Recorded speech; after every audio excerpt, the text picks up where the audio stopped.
자, 우리 오늘은 다각형 부분을 공부를 할 건데 정확하게는 다각형과 원에서 평면도형 파트를 공부를 할 겁니다. 오늘은 이제 평면도형, 다음 시간에는 입체도형, 그리고 그 다음 시간에는 자료의 정리 및 해석, 통계라고 할 수 있는, 통계라고 하기엔 조금 그래도 너무 귀엽지만 아무튼 그런 내용들에 대해서 순차적으로 공부를 할 겁니다. 3타임 남았죠? 3타임 동안 이제 우리가 이렇게 순차적으로 평면도형, 입체도형, 그 다음에 통계 이렇게 세 파트를 공부를 하게 됩니다. 다행히도 앞으로 남은 것들은 되게 가벼운 편이에요. 그렇게 이제 뭐 어렵지는 않아요. 앞에 있는 작도랑 합동, 특히 이제 합동 가지고 문제를 푸는 것이 조금 이제 어려울 수가 있고, 뭐 여러분들 중에서는 문제를 푸신 분과 이제 그렇지 않으신 분들이 계신데 어쨌든 그런 것들이 있고, 그 다음에 이제 저기 뒤에 그 다각형, 원, 뭐 이런 것들은 뭐 공식이 몇 가지가 나오긴 하는데 그 공식은 이제 우리가 뭐 늘 그랬듯이 유도 과정 그런 것들에 좀 집중을 해볼 예정이고요. 나머지는 용어 정리하는 거, 뭐 등등 뭐 그런 것들을 공부하다가 끝나게 될 겁니다. 다들 이제 끄덕끄덕 하면서 이해가 돼. 나 설명할 수 있겠어. 이 정도 수준까지만 공부를 해도 충분하니까, 그리고 그것이 과정이 그렇게 어렵지 않으니까 아마 금방금방 나갈 수 있을 거라 생각합니다. 그래서 오늘 수업도 그렇게 뭐 크게 많이 할 말이 있지는 않아서 금방 끝날 거니까 집중해서 잘 들어주시고요. 금방 끝나는 만큼 여러분들 여기서 백지 테스트 바로 진행하고 기본적인 문제들 좀 몇 가지 풀어볼 수 있는 시간도 가져볼 거니까 이제 그렇게 시간을 좀 보내도록 하겠습니다. 자, 일단 다각형. 여러분들이 다각형이 초면이 아니에요. 이미 알고 있습니다. 그렇죠? 네. 다각형이 뭐죠?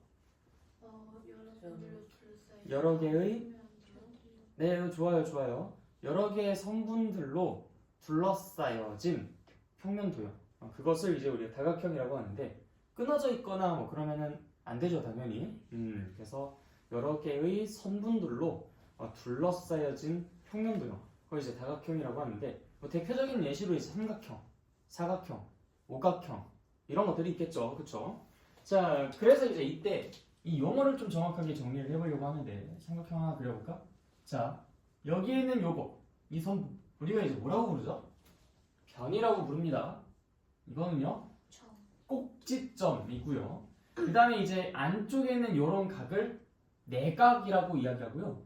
그다음 바깥쪽에 있는 여기 있는 요 각, 이걸 바깥쪽에 있다 해서 외각이라고 표현을 합니다. 순식간에 4개의 용어가 나왔죠? 자, 다시. 이미 변과 꼭지점은 여러분들이 알고 있는 용어예요. 그렇죠? 실제로 이제 변이라는 것과 이 면이라는 것과 모서리라는 것과 좀 이제 헷갈려 하시는 경우들도 제법 보입니다. 면은 당연히 진짜 말 그대로 면이죠. 라면 면 말고 면, 평면할 때 면. 변은 진짜 말 그대로 이제 여러분들은 변두리라는 말을 알려나요? 알아요? 네. 그런 느낌이라고 생각하시면 됩니다. 요 변이 이제 되는 거고요. 모서리라는 건 뭘까요? 모서리. 맞아, 입체도형에서 쓰는 성분을 이제 우리가 모서리라고 부릅니다. 입체도형에서 이제 면과 면이 만나서 생기는 그런 선들이 있죠. 그런 것들이 모서리인 거예요. 그건 변이 아닙니다. 물론 이제 그 입체도형의 그 한 면의 선은 변이라고 할 수 있죠. 입체도형에서 한 면에서는 입체도형에서 보이는 그 면들이 있을 거 아니에요. 뭐 예를 들어서 우리가 정육면체, 직육면체 이런 것들이 이제 입체도형의 하나의 예시일 텐데, 그 입체도형에서 이제 뭐 밑면에 밑면 하나를 딱 보는 거죠. 밑면에 변일 수는 있겠죠. 그 입체도형의 모서리가. 그런데 입체도형 관점에서 봤을 때 그걸 변이라고 하진 않습니다. 아무튼 그 용어를 좀 잘 정리해가지고 써주셔야 되고요. 자, 그렇게 해서 이제 우리가 변 꼭지점이라고 이야기를 하고, 이건 이제 안쪽에 있는 각이라고 해서 내각, 그 다음 이거는 바깥쪽에 있는 각이라고 해서 외각이라고 이야기를 합니다. 네. 자, 그 다음 정다각형. 자, 정다각형이라는 것은 정삼각형, 정사각형 뭐 이런 것들을 말하는 거겠죠. 그래서 모든 변의 길이가 서로 똑같고 모든 각의 크기가 서로 똑같은 다각형을 우리 정다각형이라고 이야기를 합니다. 그러면 삼각형 같은 경우에는 내각의 크기의 합이 모두 몇 도죠? 안쪽에 있는 각이 내각이라고 했죠? 내각의 크기의 합이라는 것은 4개, 이거 아니에요. 삼각형에 왜 내각이 있나요? 3각밖에 없는데 이러면 곤란해요. 4각이 아니라 안쪽에 있는 내각. 내랑 발음 좀 다른 거 알아요? 숫자 내는 내. 지금 말하는 안쪽에 있는 각인 내각은 내. 사람들 구분해서 씁니까? 안 쓰죠. 내라는 게 이제 I의 조합이잖아요. R랑 E를 더해가지고 이게 만들어지는 거잖아. 그래서 이제 벌리듯이 좀 과장해서 표현하죠. 좀 입을 벌립니다. 그다음에 이제 이거는 이제 이의 조합이죠. 어는 아보다 입을 더 어떻게 벌려요? 그래서 이제 요 밑에 있는 내는 내. 조금 달라요 이상하게. 네, 아무튼 지금 말하는 건 내각이 아니라 내각입니다. 네, 내각의 모든 크기의 합 얼마죠? 삼각형은 180도. 사각형은 얼마예요? 360도. 자, 우리가 이제 이 이유에 대해서 좀 이따 공부를 할 거야. 이거 좀 일반화시키고 공식화시켜서 갑자기 스님이 그럼 십각형은? 이렇게 물어봤을 때도 여러분들 대답할 수 있어야 돼요. 네, 좀 이따 그 원리에 대해서 공부를 할 건데 어쨌든 그래서 그 내각의 크기의 합이죠. 삼각형은 180도이기 때문에 나누기 3을 하게 되면 한 각이 60도. 60도씩 되는 그런 삼각형이 이제 정삼각형이 되겠고요. 그다음에 사각형 같은 경우에는 내각의 크기의 합이 이제 360도였기 때문에 그래서 이제 한 각의 크기가 90도가 되는 그런 사각형을 이제 우리가 일단 직사각형이라고 이야기를 하는데 그때 모든 변의 길이가 다 똑같아야만 이제 그게 정사각형까지도 되는 것이죠. 그렇죠? 자, 아무튼 그래서 정사각형에 대해서 우리가 공부했습니다. 다 알고 있는 내용이니까 끄덕끄덕 하고 넘어가시면 되겠고요. 밑에 있는 거는 그냥 귀엽게 한 번쯤 여러분들이 풀어보십시오. 자, 그 다음에 두 번째 사각형의 대각선의 개수라고 되어 있는 부분이에요. 잠시만요.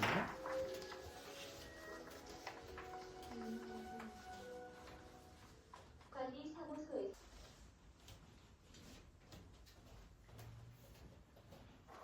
자, 두 번째 개념이요. 다음 페이지. 대각형의 대각선의 개수. 자, 일단 대각선이 무엇인지부터 좀 이야기해 보도록 합시다. 삼각형에는 대각선이 없어요. 사각형 이상부터 존재하는데 뭐 오각형 정도쯤 한번 그려볼까요? 조금 납작하게 생겼죠? 자, 이 꼭지점을 기준으로 내가 선을 그려볼 건데 다른 꼭지점에다가 선을 그릴 거예요. 근데 그 중에 변이 아닌 선분, 즉 모양상 이 도형을 관통하며 그려지는 그러한 선분을 대각선이라고 이야기를 합니다. 자, 다시 이 꼭지점에서 다른 꼭지점에 선을 그리는데 그 중에 변이 아닌 내부를 관통하는 것처럼 보이는 그러한 선들을 대각선이라고 이야기를 해요. 물론 이제 다각형 중에서는 우리가 보통 이런 것들을 뭐 볼록 다각형 이렇게 이야기를 하거든요. 근데 이제 뭐 예를 들어 사실 이것도 다각형이긴 해요. 선분으로 둘러싸인 평면 도형이잖아요, 그렇죠? 이건 이제 오목 다각형 이렇게 표현을 하는데 여기서 여기까지 이은 이것은 대각선일까? 대각선의 정의에 대해서는 당연히 대각선이 맞죠? 왜냐면은 이 다각형 중에서 각 꼭지점에 선을 그렸는데 그게 뭐가 아니면 된다고? 변이 아니면 대각선이라고? 그러니까 이렇게 외부에 대각선이 그려지는 경우도 있기는 해요. 여러분들이 이런 것들을 다루진 않습니다. 그래서 그냥 모양상 안에서 분할하듯이 이렇게 선이 그려지는 모양을 우리가 대각선이라고 이야기한다라고 생각해 주시면 돼요. 근데 정확한 정의는 이 점에서 내가 다른 꼭지점에 선을 그렸을 때 뭐가 아닌 선을 대각선이라고 한다? 변이 아닌 선을 대각선이라고 한다. 무슨 말인지 알겠죠? 그래서 이건 조금 쉬운 표현으로 각 꼭지점에서 다른 꼭지점에 선을 긋는데 이웃하는 점이 아닌 꼭지점에 선을 그렸을 때 그럼 그것은 대각선이다. 무슨 말인지 이해됩니까? 자, 다시 어디에다가 선을 그렸을 때 어떤 꼭지점? 이웃하지 않는 꼭지점에다가 선을 그렸을 때 그걸 대각선이라고 이야기한다. 오케이? 자, 그러면 당연히 얘 외에 총 4개의 꼭지점이 있어요. 근데 그 4개의 꼭지점 중에서 이웃하는 꼭지점은 2개야. 언제나 2개겠죠? 야, 뭐 예를 들어서 우리가 사람들끼리 이렇게 싹 둘러서 앉았는데 나랑 이웃하는 사람이 몇 명이겠어? 내가 어디 앉아있든 언제나 두 명이겠죠. 내가 어디 앉아있든 언제나 두 명이겠지. 그치? 그래서 나랑 이웃하는 사람들은 언제나 두 명이니까 나를 포함해서 점이 총 5개니까 나와 이웃한 거 2개를 해서 총 3개를 지우면 나머지 이웃하지 않는 꼭지점의 개수가 나올 거야. 그럼 상상을 한번 해볼까? 만약에 육각형이었을 때도 한번 생각해보자. 육각형이었을 때 내가 어느 한 꼭지점이라고 예를 들어볼게요. 그러면 나와 이웃하지 않는 꼭지점은 모두 몇 개가 있을까? 나와 내 옆에 있는 애들을 제외한 나머지가 몇 개예요? 그렇지. 그러면 지금은 2개의 대각선을 그릴 수 있었지만 그때는 몇 개의 대각선을 그릴 수 있을까? 3개의 대각선을 그릴 수 있겠지. 만약에 십각형이라 생각해볼게요. 십각형에 나는 하나의 꼭지점이야. 그러면 마찬가지야. 나와 이웃하지 않는 꼭지점은 모두 몇 개일까? 7개가 되겠죠. 네, 이런 원리 일단 잘 기억해 두시고요. 자, 그렇게 해서 내가 이 한 점에서 지금 몇 개 그 대각선을 그릴 수 있어? 2개의 대각선을 그릴 수 있어. 근데 얘만 그럴까? 얘만 특혜로 2개를 그릴 수 있는 걸까? 나머지도 다 똑같잖아. 다른 데라고 다르겠어요? 자, 여기서도 당연히 몇 개를 그릴 수 있어? 2개를 그릴 수 있어. 샥, 샥. 자, 여기서도 당연히 몇 개 그릴 수 있어? 그렇지. 그런데 그 2개 중에서 하나가 이미 그려져 있어. 아, 그러면은 여기에선 2개가 아니라 하나겠네요? 아니야. 그렇게 생각하면 여러분들 나중에 혼란스러워. 그래서 여기도 2개라고 주장해. 대신 한 번 더 그리는 것은 빨간색으로 그리죠. 자, 우리 여기서도 2개 그렸다. 자, 여기서는 어때요? 또 몇 개 그려져? 2개 그려져. 지금 안 그려지는데요? 이미 다 그려졌는데요? 아이, 그래도 그리지 않잖아. 무슨 색깔로? 빨간색으로. 이렇게. 자, 여기 있는 이 꼭지점 마지막이죠? 자, 여기서도 몇 개 그려져? 2개 그려져요.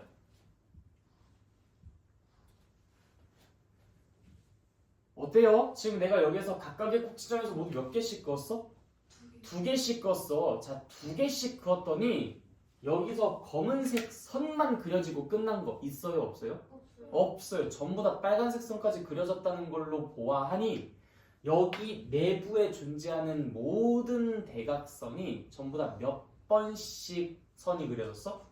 2번씩 선이 그려졌어. 자, 그러면 누군가가 여러분들에게 야, 이 안에 그려진 대각선이 모두 몇 개야? 라고 물어봤을 때 뭐라고 대답해 줄 수 있냐면 하나에서 그릴 수 있는 대각선은 2개였는데 그걸 내가 모두 5번 그렸다? 근데 그거는 이 안에 있는 대각선을 모두 2번씩 그려준 것과 똑같아. 그래서 이걸 2로 나누면 그것이 실제 내부에 그려지는 대각선의 개수가 될 거야 라고 이야기해 줄 수 있겠지. 자, 무슨 말인지 이해돼요? 자, 대각선이라는 것은 이 점에서 이웃하지 않는 점에 그린 선을 대각선이라고 한다. 여기서 만약에 너네들한테 야, 이 오각형에서 그릴 수 있는 대각선의 총 개수가 몇 개야? 라고 물어보는 상황이라면 결국 하나, 둘, 셋, 넷, 5개 선에 해당하는 그 5개라는 답을 이야기해야 돼. 근데 우리가 지금은 1개, 2개, 3개, 4개, 뭘 또 안 셌지? 5개? 뭐 이런 식으로 간신히 세서 말해줄 수는 있지만 이게 십각형이면 장난해? 그걸 우리가 어떻게 다 세? 대각선을 다 그리는 것조차도 힘들어. 상상조차 될 수가 없어. 그래서 우리가 그러한 것들을 쉽게 말할 수 있는 공식 같은 것을 그 원리를 이야기를 해준 거야. 자, 그래서 우리가 처음에 이 하나의 꼭지점에서 대각선을 몇 개 그릴 수 있다고 했지? 2개 그릴 수 있다고 했어. 그걸 내가 모두 몇 번 반복했죠? 5번 반복했어. 그럼 나 총 몇 번 선 그렸어? 10번 선 그렸어. 근데 그것은 이 안에 그려질 대각선을 몇 번씩 그린 거야? 2번씩 그린 거야. 그럼 실제 이 안에 그려진 대각선은 내가 그린 그 10번과 뭔가 관계가 있겠지, 그치? 내가 그린 그 10번의 선과 뭔가 관계가 있을 거야. 그 대각선의 개수는. 어떤 관계가 있어? 언제나 내가 그린 그 선분의 개수가 대각선의 개수의 몇 배? 2배. 이거 이해됩니까? 네, 좋아요. 자, 그러니까 내가 실제로 10번 그렸으니까 나누기 1을 해서 그 안에 대각선이 모두 5개가 있을 거야 라고 계산을 통해 말해줄 수 있게 된다는 거야. 자, 그러면 어떤 이점이 있겠어? 십각형이라도 똑같아요. 자, 그림까지 상상해 볼 필요는 없어. 머릿속으로 한번 유추해 보자. 내가 십각형의 한 꼭지점이라 생각해 볼게요. 내 입장에서 대각선 모두 몇 번 그릴 수 있을 것인지 생각해 봐. 몇 번 그릴 수 있을까요? 7번 그릴 수 있겠지. 근데 이 7번 그리는 걸 나만 할 수 있을까? 아니요. 몇 개의 꼭지점이 할 수 있어요? 10개의 꼭지점이 할 수 있어요. 그럼 나는 선을 모두 몇 번 그리는 거야? 70번 그리는 거야. 근데 그거는 분명히 자, 내 입장에서 기준이에게 선을 그리지만 기준이도 나에게 선을 그리겠지. 내 입장에서 우혁이에게 선을 그리지만 우혁이도 나에게 선을 그리겠지. 이렇게 모든 선은 전부 다 주거니 받거니 주거니 받거니 주거니 받거니 주거니 받거니 모든 선들은 지금처럼 언제나 2번씩 그려졌을 거야. 그러니까 내가 구했었던 7 곱하기 10에서 70개의 선을 그렸다라는 그 사실은 실제로 이 안에 존재하는 대각선의 개수의 몇 배였을 테니까 2배였을 테니까 그래서 그 십각형에서 대각선의 총 개수는 몇 개였을 것이다? 35개였을 것이다 라고 이야기해 줄 수 있다는 거야. 무슨 말인지 이해됐어요?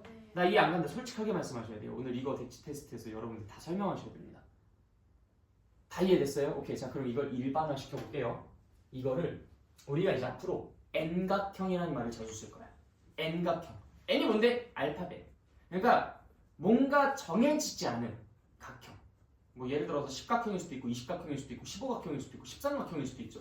여러분들 1학년 1학기 과정 공부했으니까 문자 사용하는 거 알잖아, 그렇지? 뭐 A각형, X각형 뭐 이렇게도 말할 수 있지만 N각형이라는 표현을 더 자주 씁니다. N각형이라고 하면은 변도 N개고 각도 N개인 그런 다각형을 N각형이라고 이야기하는 거야. 이해됐어요? N각형이 뭔 말인지 알아듣겠습니까? 네. 네. 예를 들어서 N이 10이면 10각형인 거겠지. N이 5면 5각형인 거겠지. N이 3이면 3각형인 거겠지. 그럼 N이 2면요? 그딴 게 어딨어? 2각형이 어딨어? 2각형은 없죠. 그래서 N이 어떤 특정 숫자가 되면 그 특정 숫자에 대해서 이제 어떤 다각형이 결정되는 그러한 그냥 N각형이라는 것을 우리가 한번 상상해 봅시다. 다 이해되십니까? 여기? 낙서하시면 안 돼요. 자, 그래서 우리가 이 N각형 같은 경우에는 한 꼭지점에서 그릴 수 있는 대각선이 모두 몇 개일까? 상상해봐. 몇 개를 제외하고 선을 그릴 수 있다 했지? 여기에는 지금 N개 꼭지점이 있어요. N각형이니까 N개 꼭지점이 있을 거 아니야. 나 포함해가지고 N개 꼭지점이 있어요. 근데 내가 지금 여기서 대각선을 그릴 수 있는 꼭지점이 몇 개야? N-3개. 나 이거 모르겠다. 손. 솔직하게 말씀하십시오. 다 이해됐어요? 진짜? 왜 N-3이죠? 왜냐면 제 꼭지점이랑 그리고 이웃하는 꼭지점을 제외하면은 일단은 무조건 이웃하는 꼭지점은 2개가 될 거고 제 꼭지점은 나 자신은 나 자신을 포함해서 3명이니까 N각형의 3을 빼면은 이웃하지 않는 꼭지점이 남을 거니까. 오케이, 좋아요. 즉 총 N개 꼭지점이 있을 텐데 나와 내 옆에 있는 둘을 제외한 나머지 즉 N개 중에서 하나, 둘, 셋을 제외한 닌 거니까 N-3인 거잖아. N에서 3 빼면 N-3인 거 모르는 사람 있어요? 없죠? 다 아시죠? 이 정도의 문자 활용은 하실 수 있어야 돼요. 그러지 않으면 우리 중1 과정 다시 공부해야 돼. 1학기 과정. 알겠죠? 문자와 식의 연산을 아예 모르고 있다는 거니까. 자, 그래서 N에서 3반칸 뺀 것은 N-3이다라는 건 너무 당연하게 끄덕끄덕. 이젠 이건 새삼스러워야 돼요. 네모에서 3 뺀 건 네모 빼기 3이라고 잘 쓰잖아요. 근데 A에서 3 뺀 건 A 빼기 3이라고 잘 쓰잖아. 그럼 이것도 마찬가지지. N 빼기 3이라고 잘 쓰셔야지. 그래서 나는 N 빼기 3개 꼭지점을 그릴 수 있어요. 근데 그걸 나만 할 수 있나요? 아니죠. 여기 있는 N명이 모두 다 할 수 있어요. 그럼 결국엔 그들 모두가 그리는 선분의 개수는 몇 개일까요? N-3개씩 선을 그릴 거야. 모두 몇 명이? N명이. 네. 대답 조금만 더 빠르게 해주세요. 자꾸 느리게 대답하시는 분이 계셔서 내가 지금 계속 걱정입니다. 그래서 남들 대답 듣고서 거기서 이야기하면 따라 말하는 것처럼 비춰지니까 서둘러서 대답해 주시길 바라요. 알겠죠? 본인 이야기인 거 아마 아실 겁니다. 자, N-3. 네. 자, 이거 모두 몇 명이 그릴 수 있다고? N명이 그릴 수 있다고. 그래서 곱하기 n을 써주시고요. 이것은 실제 그 안에 존재하는 대각선을 모두 몇 번씩 그린 결과지? 2번씩. 그러니까 이것을 나누기 2 하게 되면 그것이 n각형에 그릴 수 있는 대각선의 총 개수가 될 것이다 라고 이해해 볼 수 있습니다. 이해됐나요? 네, 시간 잠깐 드릴 테니까 여기 봐봐.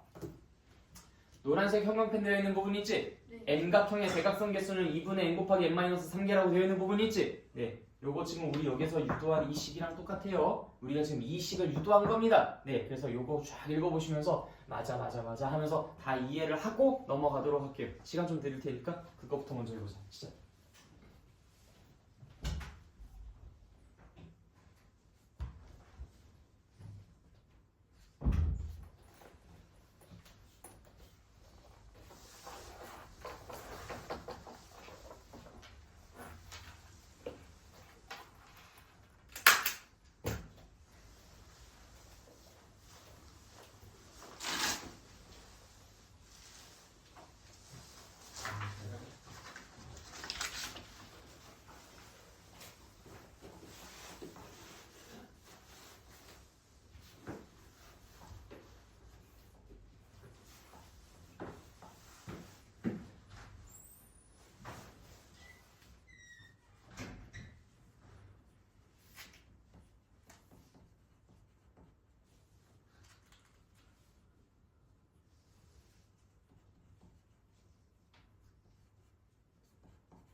자, 다 정리되셨습니까? 네. 어때요? 쉬워요? 네. 응, 그래. 우리가 항상 이런 것들을 공부할 때는 자, 여러분들 이제 내가 꼭 명심해야 할 말씀 드릴게요. 우리가 앞으로 수학을 공부하다 보면 이런 공식들 많이 공부를 합니다. 근데 참 웃기지 않아요? 쌤 별명 뭔지 아는 사람? 네, 그 뭐 중학생, 그 고등학생 형 누나 언니 오빠들이 쌤한테 이제 농담반 진담반으로 이제 뭐라고 놀리는지 알아요? 내 별명 있잖아, 내 별명. 혹시 뭐 카피바 맞아요. 그거 이제 외모에 대한 별명. 근데 맨날 자주 까먹으니까 애들이 나보고 조기치매래. 조기치매. 그러니까 치매 초기 증상. 그러니까 너무 이른 나이에 이제 치매 찾아왔다고 또 조기치매라고 이야기를 하더라고. 내 기억력 너무 안 좋잖아. 내가 뭐 여러분들도 이제 뭐 좀 다정하게 부르겠다고 이제 이름만 부르고 그러는데 가끔씩 이제 엄하게 부를 때는 이제 성까지 같이 부른단 말이야. 예를 들어서 이제 철수야 이렇게 부르다가 이제 걔한테 뭐 꾸짖을 때는 야 김철수 뭐 이런 식으로 불러야 되는데 그렇게 부르고 싶다가도 성이 뭐였지? 철수 이런 식으로 하는 경우는 종종 있다고. 그러니까 이제 자주 까먹어 나는. 나 자주 까먹어. 근데 이렇게 까먹는 걸 잘하는 이 양반이 어찌 이 펜을 들고서 지금 여기 앞에서 이런 것들을 설명하고 있을까? 내가 막 아침에 일찍 일어나가지고 막 부지런히 막 이런 것들 막 외우고 대대대대대 외우고 막 멘트 막 정리하고 막 그래가지고 수업을 하는 걸까? 아니야, 나 절대 그러지 않아요. 이 모든 것들은요 내 머릿속에 없어요 지금. 즉석에서 만들어내는 겁니다. 이해를 하면 응? 너무 당연한 맞아요. 너무 당연한 거야. 나한테는 이게 너무 당연해졌기 때문에 나는 이거를 저장하는데 그렇게 에너지를 낭비하고 있지 않아요. 뭐하러 이걸 꾸준히 외우고 있습니까? 그냥 내가 필요한 순간에 만들어내면 되지. 좀 이따가 나오는 공식 같은 것들도 무슨 삼각형의 그러니까 뭐 다각형의 내각의 크기의 총합 뭐 이런 것들도 있는데 지금 당장 여러분들이 선생님 그 다각형의 내각의 크기의 총합이 뭐예요? 정N각형의 내각의 크기 한 내각의 크기가 뭐예요? 이렇게 물어봐도 바로 대답 못해요. 내가 외우고 있었다면 그 질문을 듣자마자 1초 만에 대답했겠지. 나 실제로 지금 몰라. 그 식이 어떻게 생겼는지 몰라. 기억 안 나. 근데 만들어내면 돼. 이거 만들어내는데 오직 딱 한 5초 정도쯤만 있으면 돼요. 일단 이렇게 n-1 하고서 얼마야? 이때 스포니까?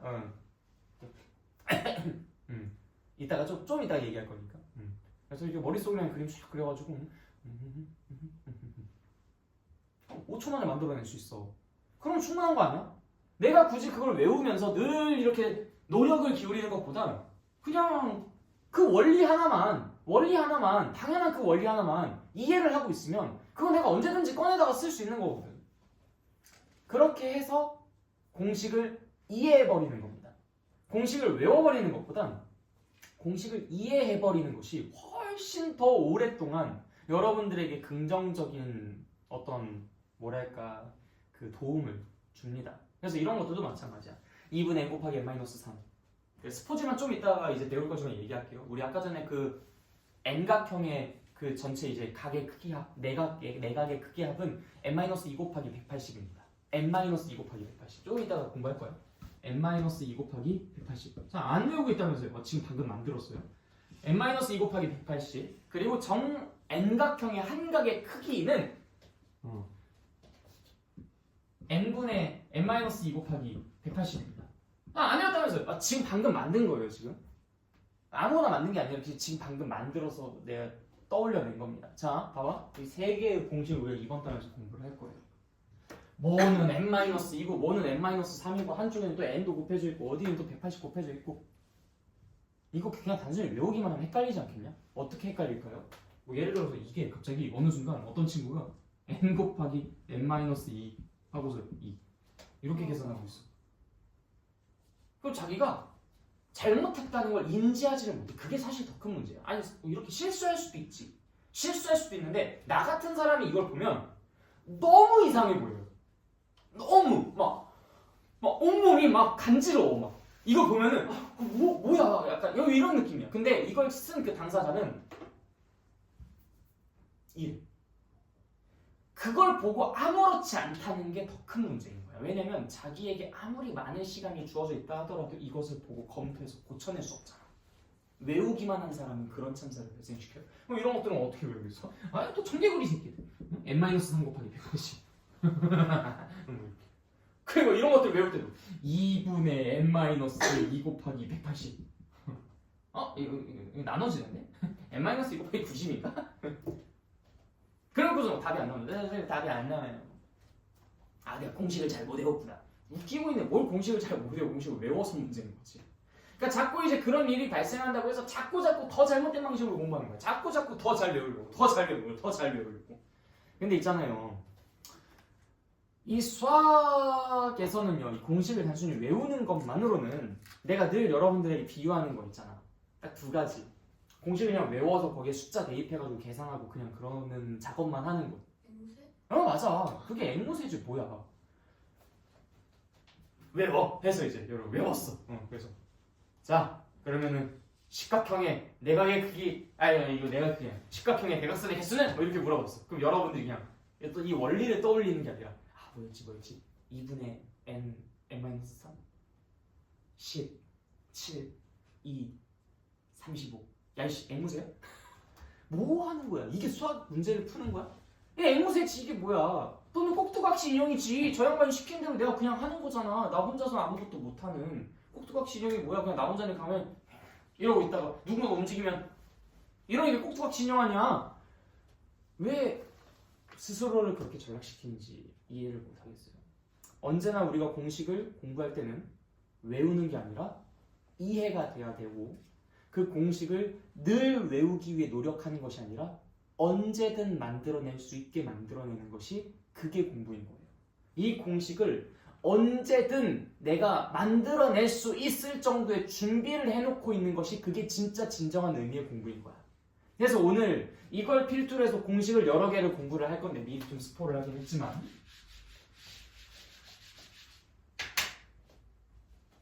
저 공식들은 전부 다 어떻게 공부해야 된다?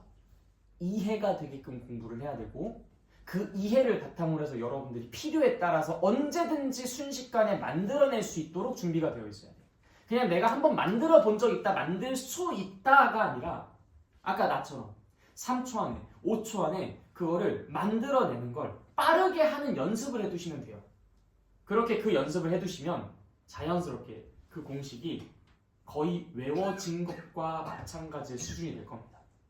내 어떤 은연에 뭔가 장기 기억 속에 저장이 되어 있는 거야.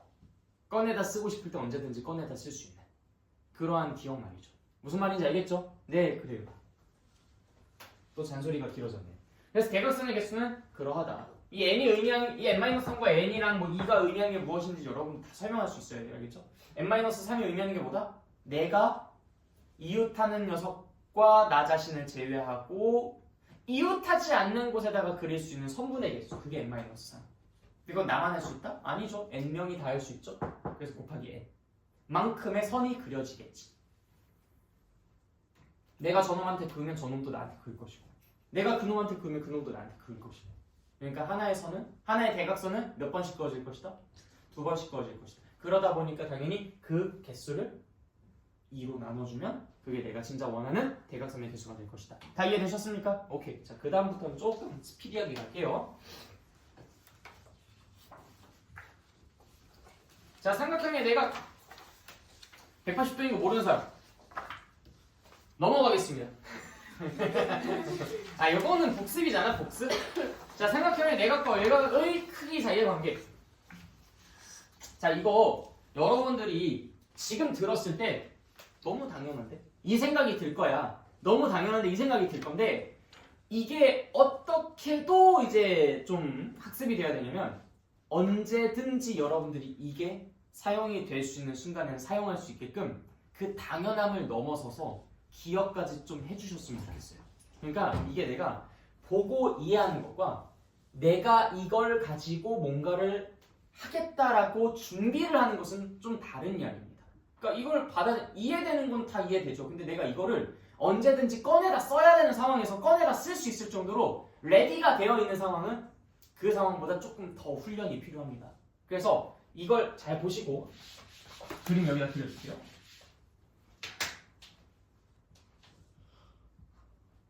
자, 예를 들어서 이 각을 가지고 얘기해볼까? 자, 요거는 내각이라고 했고요. 요건 외곽이라고 했어요. 그쵸? 자, 여러분들 이거에다가 얘랑 얘 두 개를 더하면 몇 도였어요? 180도. 이거를 A랑 B라고 해볼까요? 자, 이 각에다가 A랑 B를 더한 것은 180도였어요. 이거에다가 이 각을 더하면, 외곽을 더하면 몇 도예요? 180도. 에? 뭐야? 그러면 이거랑 얘를 더해도 180도고, 이거랑 얘를 더해도 180도고. 그러면 결국엔 얘랑 얘를 합친 것은 얘랑 똑같겠네? 이거랑 얘네를 더해도 180도고 이거랑 얘를 더해도 180도면 그럼 얘네랑 얘는 서로 같은 크기를 갖고 있다는 거 아니야. 그치? 이걸 C라고 해본다면 A 더하기 B는 C라는 관계가 성립합니다. 이해됐어요? 그래서 이거를 가지고 삼각형의 한 내각의 외곽의 크기 C는 나머지 두 내각의 크기의 합과 같다라고 이야기를 합니다.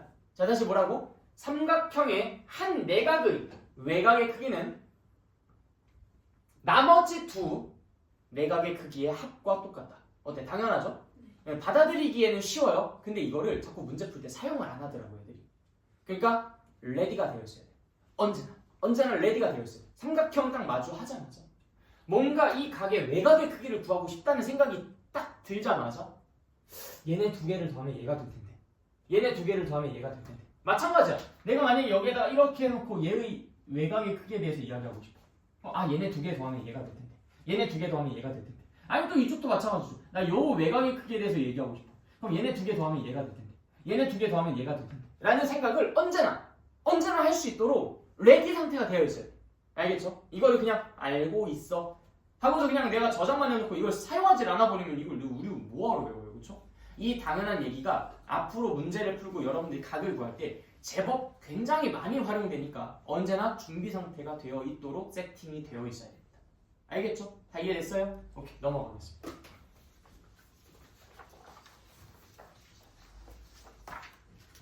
문제 살짝만 보고 아까 밑에 개념 보고. 자, 1번에 4번 문제 봅시다. 자, 이렇게 어떤 각의 외곽의 크기를 물어보고 있어요. 어떤 각의 외곽의 크기. 아니, 아직 안 넘어갔어. 외곽 내각 지금 75페이지. 75페이지 1번에 4번 문제입니다. 자, 내가 이처럼 어떤 각의 외곽의 크기를 구하고 싶어. 그럼 언제나 뭐가? 저 밑에 있는 나머지 두 개의 내각의 크기를 더하면 바로 저 외곽의 크기가 나오겠다라는 생각을 늘 하실 수 있어야 됩니다. 이러한 그림을 좀 꼭 잘 기억해 두시고. 알겠죠? 자, 밑에 이제 2-2번 문제도 보자. 2-2번 문제. 자, 이것도 마찬가지죠. 30이랑 x랑 더하면 85였을 텐데 이 생각이 언제나 들어야 된다고. 무슨 말인지 이해됐어요? 그래서 바로 x 보자마자 55도. 이해됐나? 네, 좋아요. 그래서 이 삼각형의 한 내각의 외곽의 크기는 나머지 두 내각의 크기의 합과 똑같다. 꼭 기억해 두십시오. 자, 그럼 사각형도 되나요? 아니요. 이건 오직 삼각형에서만 할 수 있는 얘기입니다. 사각형의 한 외곽의 크기는 나머지 세 내각의 크기 아니야. 절대로 그렇지 않아요. 삼각형만이 갖고 있는 특권입니다. 왜냐면 삼각형의 내각의 크기의 합이 180도였기 때문에 평각도 180도였기 때문에 우연히 그런 결과가 나타나는 것뿐인 겁니다. 알겠죠? 네, 사각형 이상에선 당연히 되지 않는다는 거 참고하시고요.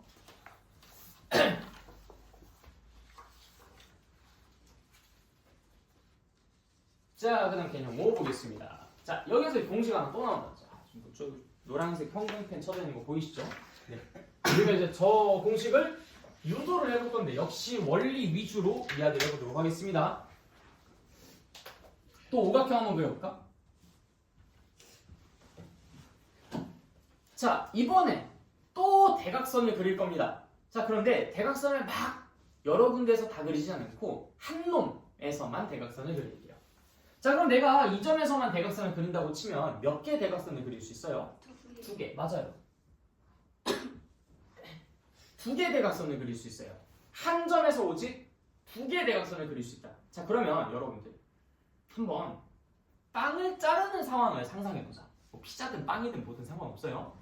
여러분들이 이 피자를 2번 칼질하면 몇 조각이 만들어지냐?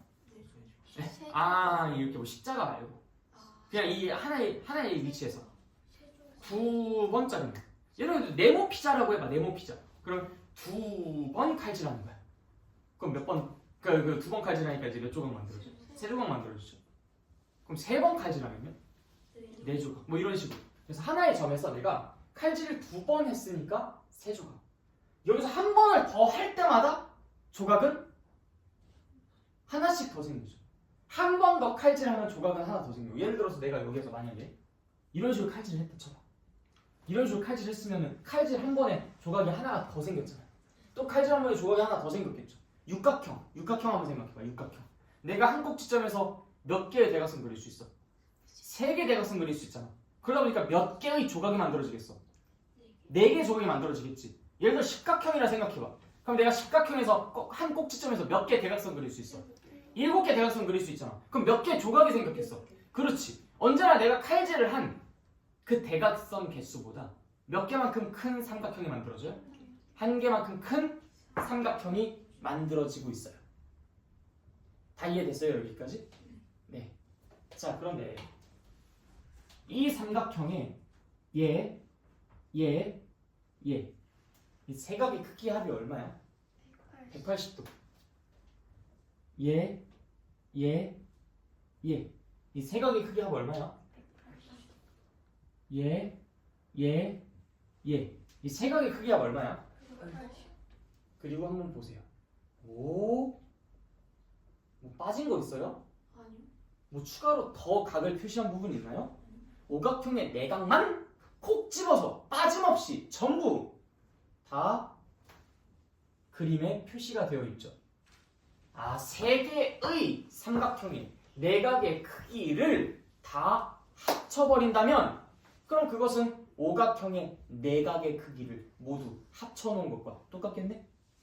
맞나요? 네. 오케이. 그러면 그것은 180도짜리 삼각형이 몇 개가 있었어? 네, 그게 내가 대각선이 원래 5 빼기 3이었는데 그것보다 하나만큼 더 큰 삼각형이 만들어지니 식을 쓴다면 이렇게 쓸 수 있겠지. 우리의 생각을 그대로 식으로 표현하자면 한 점에서 나랑 이웃한 2개를 제외한 총 3개를 제외한 대각선을 그릴 수 있었는데 그것보다 하나 더 많은 개수만큼 삼각형 조각이 만들어지니까 그래서 그것의 180배가 이 오각형의 모든 각의 크기의 합이 되는 거겠죠. 이해됐어요? 다 이해됐어요? 자, 그럼 육각형 생각해 볼까요? 육각형. 자, 육각형 그냥 그림을 상상해 볼게요. 여러분들 상상력을 자극하기 위해서. 자, 한 꼭지점에서 대각선 몇 개 그릴 수 있을까요? 3개. 조각 몇 개 나와요? 4개. 4개의 삼각형의 모든 내각의 크기를 다 더한다고 생각해 보세요. 자, 한번 머릿속으로 그림을 상상해 봐.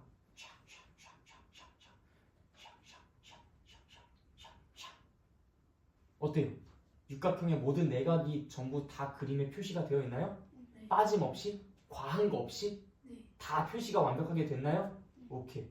그러면 그 삼각형 4개의 내각의 크기의 총합이 육각형의 내각의 크기의 총합이랑 똑같겠네? 여기서 말하는 내라는 것은 안에 있는 값을 뜻하는 거예요. 숫자 넷이라고 생각하지 마세요. 다 이해되시죠? 네, 좋아요. 그럼 이때 식 어떻게 쓰면 되겠어요? 180을 곱할 겁니다. 뭐에다가? 6에서 3을 뺀 것만큼 대각선을 그릴 수 있는데 그러다 보니까 4개의 조각이 생겨버렸다. 하나의 조각이 그 대각선 개수보다 더 생겨버렸다. 라고 해서 우리가 식을 이렇게 쓸 수 있는 거잖아. 그치? 자, 그러면 이 숫자를 좀 확 키워봅시다. 십각형.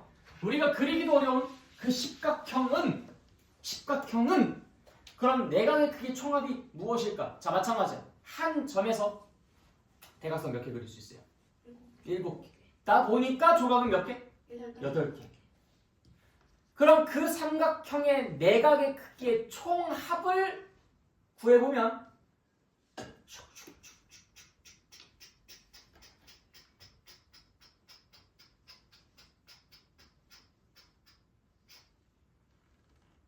이 십각형의 모든 각이 전부 다 표시가 되네요. 상상되시나요? 십각형이 있어요? 뭔가 그려지겠죠? 약간 좀 둥글둥글해. 내가 대각선을 쫙 이게 상상 계속 하셔야 돼요. 7개의 대각선을 그렸어요. 그러다 보니까 8개의 삼각형 조각이 만들어졌습니다. 그 삼각형의 내각을 전부 다 지금처럼 표시를 할 거예요. 그럼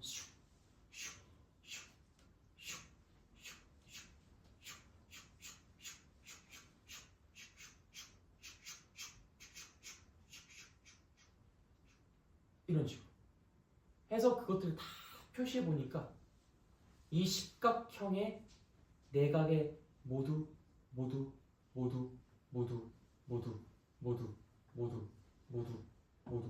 표시가 되지 않겠어요? 아, 180도가 몇 개가 모이면 십각형의 내각의 크기의 총합이 나온다? 8개가 모이면 내각의 크기의 총합이 나온다. 자, 그럼 이거 N각형으로 확장시켜 봅시다. N각형 떠올려 볼게요. 한 꼭지점에서 대각선 몇 개 그릴 수 있다? N-3개. 그러다 보니까 삼각형 조각은 몇 개가 나온다? 그것보다 하나 더 큰 N-2개. N-2개만큼의 삼각형의 조각이 나온다. N-3보다 하나가 더 크니까요. N-4 아니죠? 그 하나가 더 줄어든 거잖아. N-2입니다. 하나가 더 많아졌으니까. 그치? 일단 여기까지 이해됐어요? 이해 안 되는 사람 있어요? 없어요? 오케이. 자, 그 개수만큼 뭐가 생긴 거야? 뭐가 생긴 거야? 삼각형이 생긴 거잖아. 삼각형이 생긴 거야. 오케이? 자, 삼각형이 생겼으니까 당연히 그 내각의 크기의 총합 얼마? 180도. 그게 바로 N각형의 내각의 크기의 총합이 되는 거겠죠. 무슨 말인지 이해됐어요? 오케이, 좋아요. 자, 근데 이렇게도 할 수 있어요. 똑같이 오각형을 그려보도록 하겠습니다. 이거는 이 책에 나와 있지 않은 방법이니까 잘 보시고요. 가끔 이런 이야기가 나올 수도 있다. 오각형의 내부에 있는 한 점에서, 내부가 아무 데나 상관없어요. 여기여도 되고 여기여도 되고 여기여도 되고 여기여도 되고. 웬만한 좀 그림 그리기 쉽게 한 요 정도쯤이라고 한번 해볼까? 내부에 있는 한 점에서 이번에 대각선을 그린다고 안 해요. 대각선은 아니죠. 내부에 있는 한 점에서 그리는데 어찌 대각선이겠습니까? 내부에 있는 한 점에서 각 꼭지점까지 선을 그릴게요.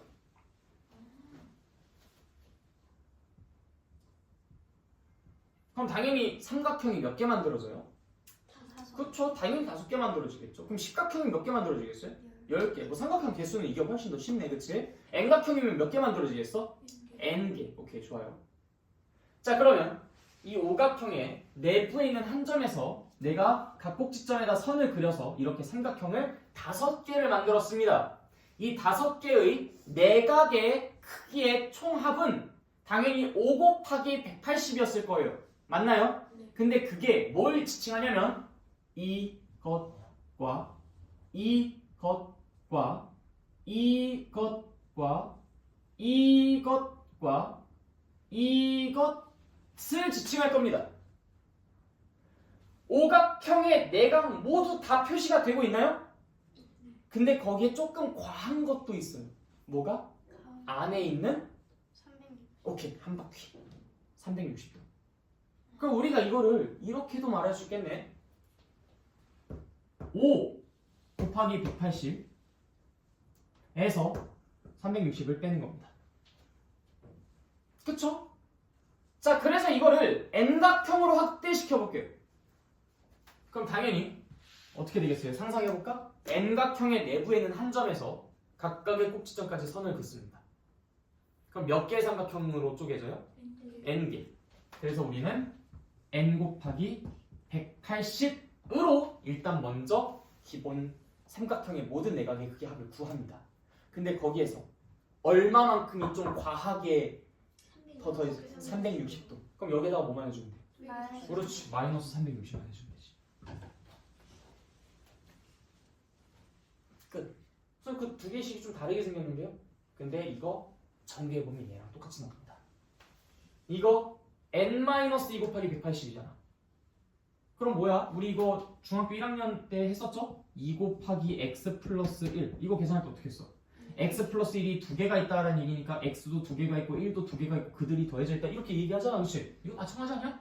n-2가 180개가 있다. 그러니까 n도 180이 있고 2도 180 있고 그게 빼졌다. 이 얘기 아닙니까? 그럼 당연히 180 곱하기 n에다가 2 곱하기 180을 뺀 거 아니야? 2 곱하기 180이 360이잖아. 그래서 180 곱하기 n에다가 360을 뺀 식 똑같이 나옵니다. 그래서 어느 관점으로 보나 결국엔 결과는 같아요. 근데 여러분 이거 책에 있어요? 물론 오른쪽 사이드에 이게 살짝 표시가 되어 있기는 해요. 근데 만약 이게 대부분 교과서나 개념서에는 이런 내용들 잘 안 나오고 메인으로 다뤄지지도 않습니다. 사실 나도 이걸 배운 적은 없고요. 응? 배운 적이 없다고? 식을 전개하면서 찾아주시는 거. 내가 어렸을 때 이거를 다르게 그려보면서 알아낸 게 이 식이었습니다.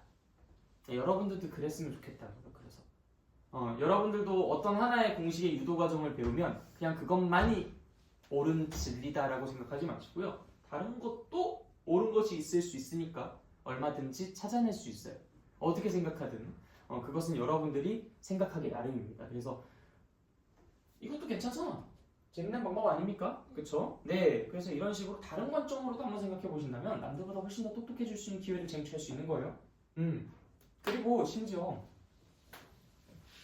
이걸 이렇게 생각할 수도 있다.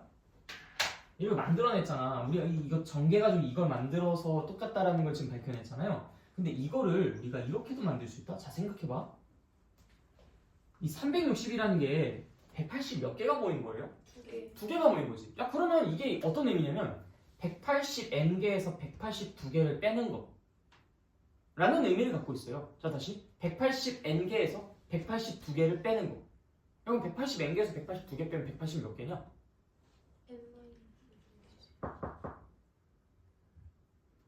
만들어낼 수 있죠. 자, 다시 180n개에서 182개를 빼는 것이라는 의미를 갖고 있는 게 이 두 번째 식이잖아.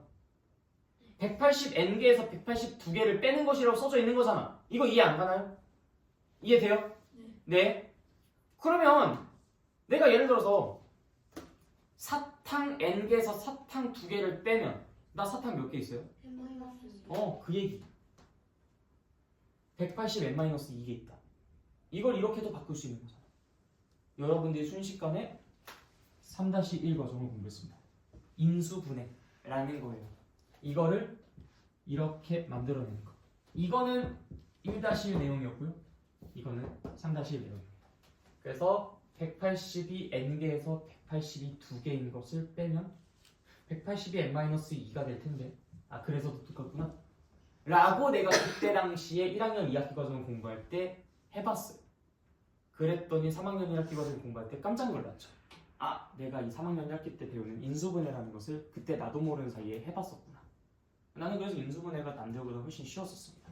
그래서 여러분들이 생각을 어찌어찌 하느냐에 따라서 의도치 않는 선행학습을 하게 될 수도 있고요. 그럼 여러분들 이거 다 수학자들이 무에서 유를 창조한 건데 여러분들이라고 무에서 유를 창조하지 못하리란 법이 있습니까? 나는 그래서 실제로 어렸을 때 의외로 무에서 유를 창조한 경험들이 굉장히 많습니다. 그러니까 한 번도 배우지도 않았는데 내가 혼자 고민해가지고 해본다든지 만들어낸다든지 어떤 결과를 이끌어낸다든지 하는 상황들이 제법 많았었어요. 근데 여러분도 못하겠어요? 이 평범한 나도 했는데 수학책에 실려있는 것들이 대단히 똑똑한 사람들이 만들어낸 게 아니에요. 대단히 똑똑한 사람들이 만들어서 그들만 이해할 수 있는 거라면 여러분들이 못 배우겠죠. 근데 여러분들이 배우고 끄덕끄덕하고 이해를 할 수 있다는 것은 여러분들이 스스로도 생각하고 만들어내고 행동할 수 있다는 것을 뜻하기도 합니다. 그래서 나는 이거 공부할 때마다 늘 그게 생각나요. 내가 그때 당시에 이걸 떠올렸다는 거, 그래서 그걸 내 나름대로 이렇게 식으로 만들었다는 거, 그래서 이거를 전개하면 이게 된다는 거. 근데 가만 생각해보니까 360이 182개니까 180n개에서 182개를 빼면 182 n-2개가 있는 것일 텐데 아, 이것에서 이렇게 올라가는 것도 사실 그렇게 어려운 건 아니구나 라는 걸 생각했다는 거. 난 그 기억이 아직도 생생하게 머릿속에 남아있어요. 그래서 여러분들에게 그래서 한 번씩 풀어줍니다. 내가 이런 경험들을 해봤다. 그럼 여러분들도 이제 앞으로 그런 식으로까지 할 수 있다는 것을 간접적으로 경험하셨으니까 앞으로 이제 그런 걸 좀 욕심을 내실 수가 있겠죠. 그런 게 진정한 의미의 선행학습 아닐까요? 남들이 멱살 잡고 끌고 가는 선행학습보다는. 그죠? 자, 넘어가겠습니다. 그래서 이제 우리가 이 N각형의 내각의 크기의 총합이 다음과 같다는 것을 공부를 했어요. 자, 다각형의 외각의 크기의 합.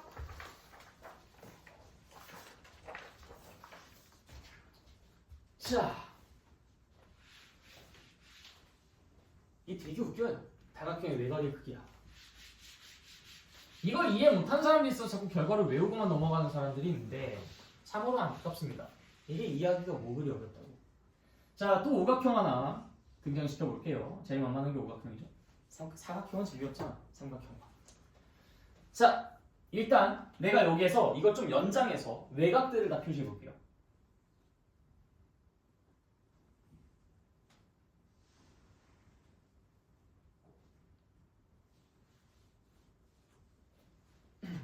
이런 식으로 말이야.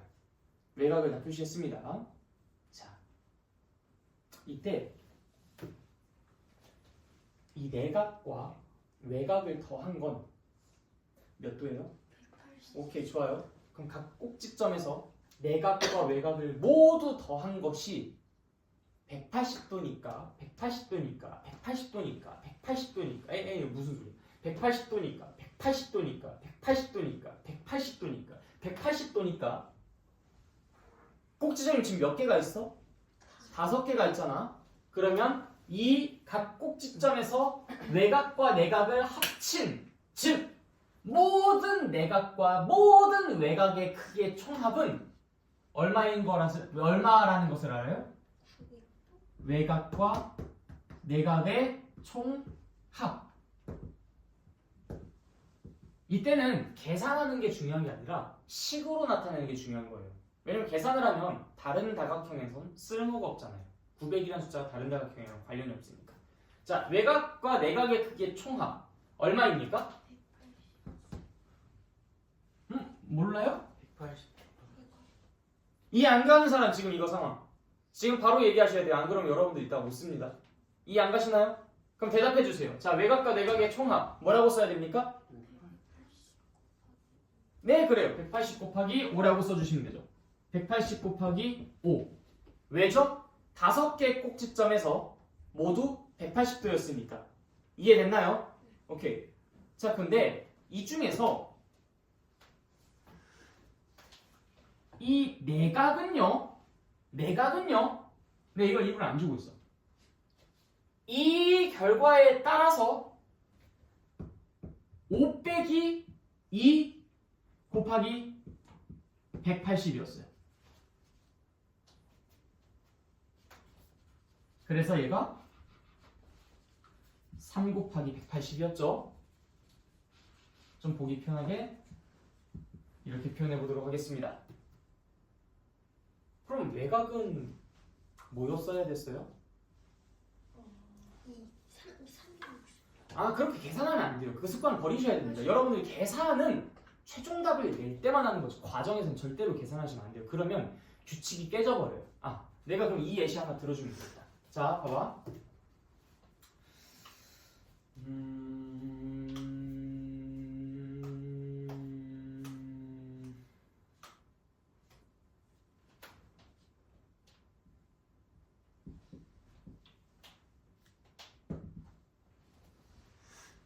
(2, 6, 12, 20, 점점점) 하는 수가 있어요. 그 다음 수 뭐게?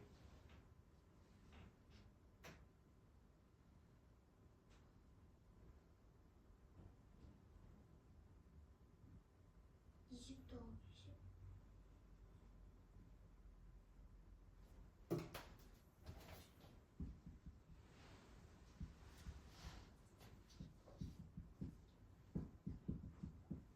자 그럼 이 다음에 나타나는 수 뭐게? 5 곱하기 봐봐요. 이게 계산을 한 것과 안 한 것의 차이입니다. 계산을 해놓으면요. 규칙성이 깨져서 그 다음에 뭐가 나올지에 대해서 생각하는 게 어려워요. 근데 이 식으로 나타내면요. 그 다음에 뭐가 나올지 이야기하는 건 쉬워집니다. 그래서 우리가 무언가 공식을 유도하거나 뭔가 원리를 이해하거나 뭐 과정을 밟고 있는 과정 그 속에서는요. 이 식으로 남겨두셔야 그거를 응용하고 활용할 수가 있지. 이걸 계산해버리면 그걸 가지고 응용하고 활용하기가 어렵습니다. 똑같은 거잖아요, 이거. 근데 검은색은 여러분들이 규칙 이야기하기가 힘들었는데 빨간색은 규칙 이야기하기가 쉬웠어요. 그 차이는 이건 식이었고 스토리가 있었는데 이건 식이 없고 결과만 있고 스토리가 가려져 있기 때문에 그렇습니다. 이건 내가 이거랑 이거를 곱하겠다라는 그 중간 과정이 내포되어 있잖아요. 이 스토리가 남아있기 때문에 얘는 규칙을 파악하기 쉬웠던 거고 얘는 규칙 파악하기 어려웠던 거야. 그러니까 이것도 계산을 하고 뭐 360이다 뭐다 이렇게 이야기하는 것보다는 식으로 불러주시는 게 더 좋아요. 이 최종 결과가 180이 5개인 거잖아. 근데 이 내각의 총합이 183개인 거. 그럼 외곽의 총합은 180 몇 개겠어요? 2개겠지. 그래서 얘는 2 곱하기 180이었을 겁니다. 당연하죠? 자, 오각형이 아니라 N각형으로 한번 점프해볼게요. 그럼 외곽과 내각의 크기의 총합은 뭐가 됩니까? N 곱하기 N 곱하기 180이 되겠죠? 외곽과 내각의 크기의 총합은? 내각의 크기의 총합은 얼마가 되죠? N-2 곱하기 180이 됩니다. 자, 상상해보세요. 나는 사탕 N개 가지고 있어. 나는 사탕 N-2개 가지고 있어. 그럼 얘 사탕 몇 개 갖고 있어야 돼? 2개. 그렇지.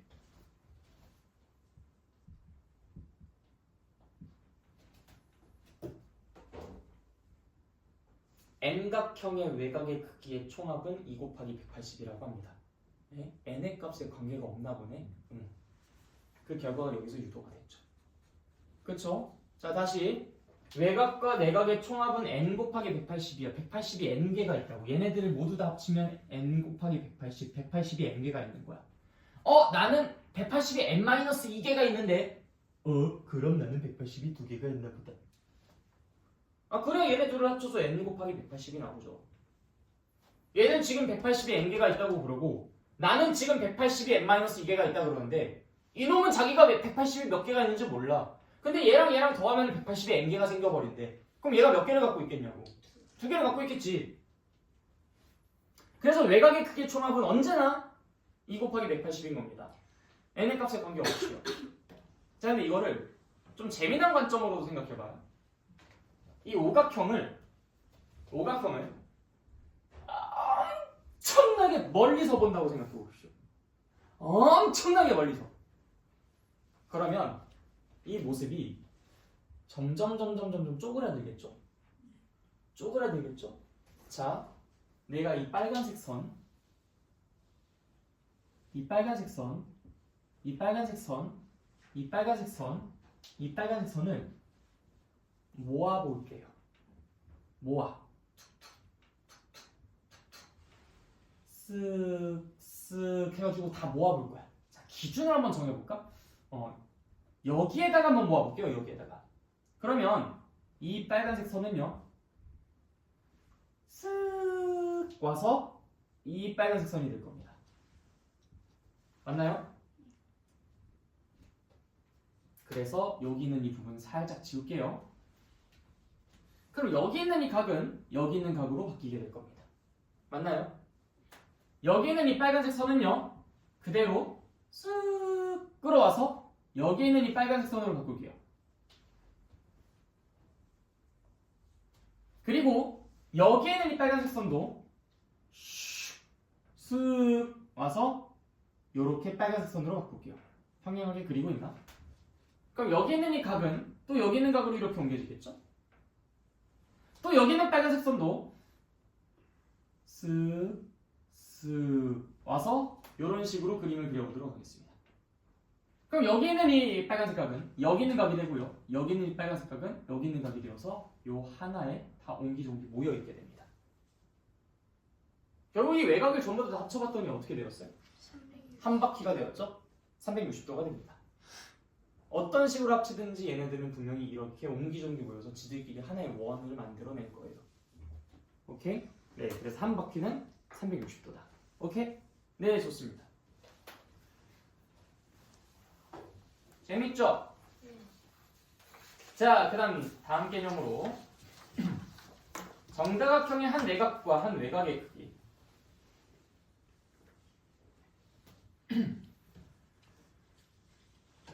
자, 정다각형이래요. 정다각형. 그럼 어떻게 써요? 모든 각이 다 똑같다는 건데? n개의 각이 다 똑같다는 건데?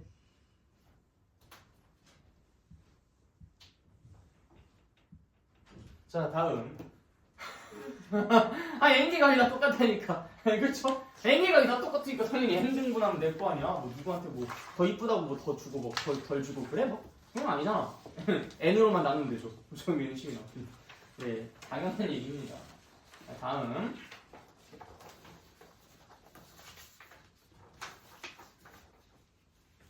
그래서 n분의 n-2 곱하기 180이라는 거 외우는 모질이들이 얼마나 한심해 보이는지 알겠죠, 그렇죠? 자, 그럼 이제 원과 부채꼴로 넘어가 보도록 하겠습니다. 원과 부채꼴. 자, 여기서는 이제 여러 가지 용어들이 나와요.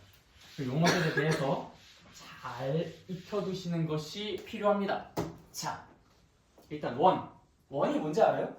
동그란 거 라고 이야기하면 유딩이야. 유딩. 유치원생. 응? 원이 뭐야? 여러분들 초등학교 때도 사실 원의 정의에 대해서 공부했어요. 뭘 원이라고 하죠?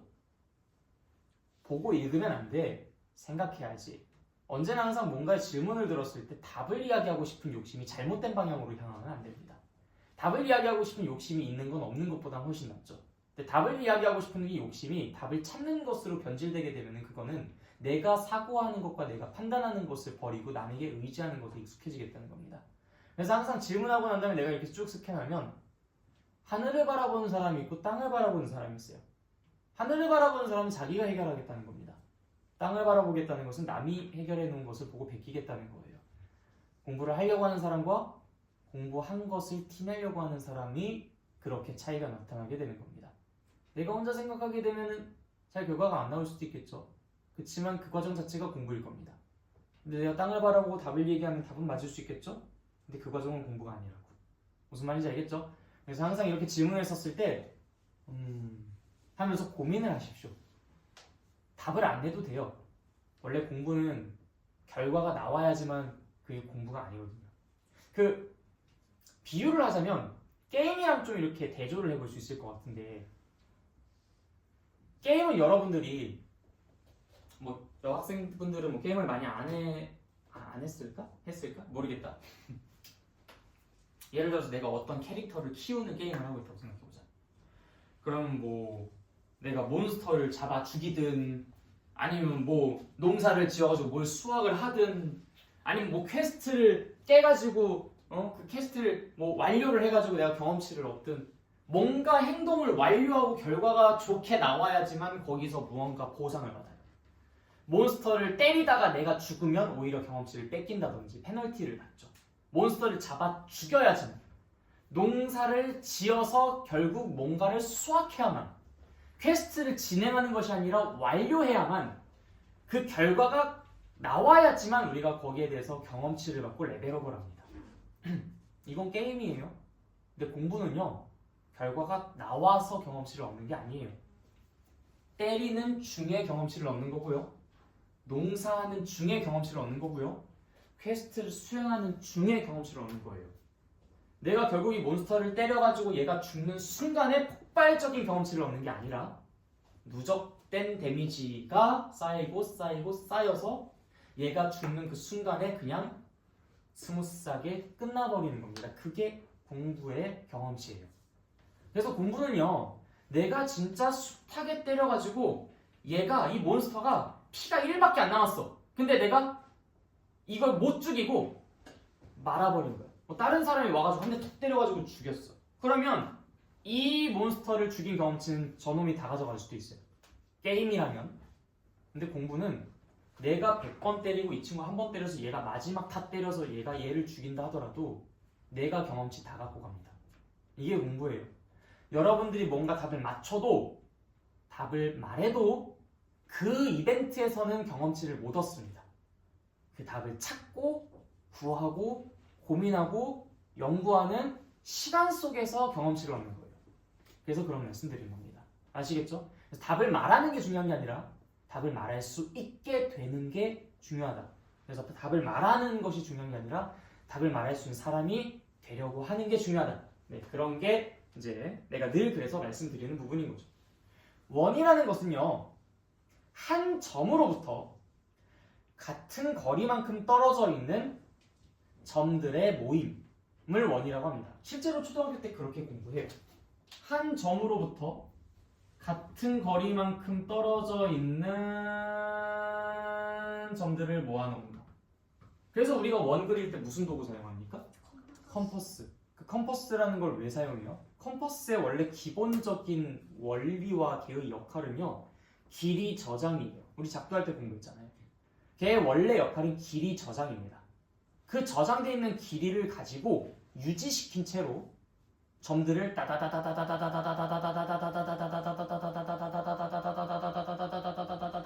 하고 찍었던 거예요. 그래서 원이 만들어진 거야. 뭐야 이거 감자같이 생겼어.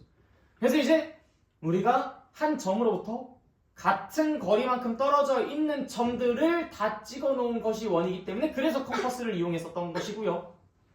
왜냐하면 컴퍼스는 길이가 고정되어 있다는 게 전제로 깔린 채로 연필을 돌리니까 계속 같은 거리에 있는 점들이 찍힌다는 상황을 그려낸 거잖아요. 그렇죠?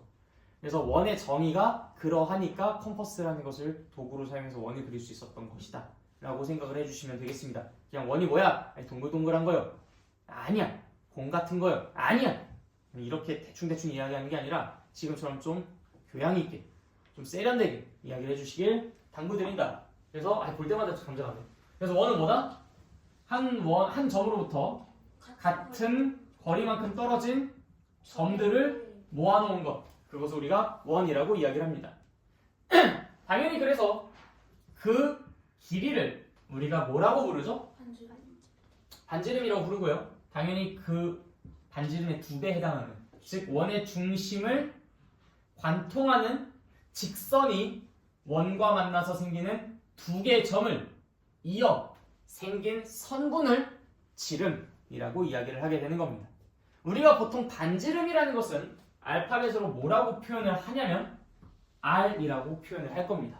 이건 중고등학교 때 늘 우리가 사용할 기구니까 참고로 알아두십시오. 반지름의 길이를 우리가 일반적으로 R이라고 표현을 해요. 내가 영어 단어가 지금 정확하게 기억이 안 나는데 레이디어스 맞죠? 레이디어스라는 것에 이제 앞글자 R을 따가지고 이제 반지름을 표시합니다.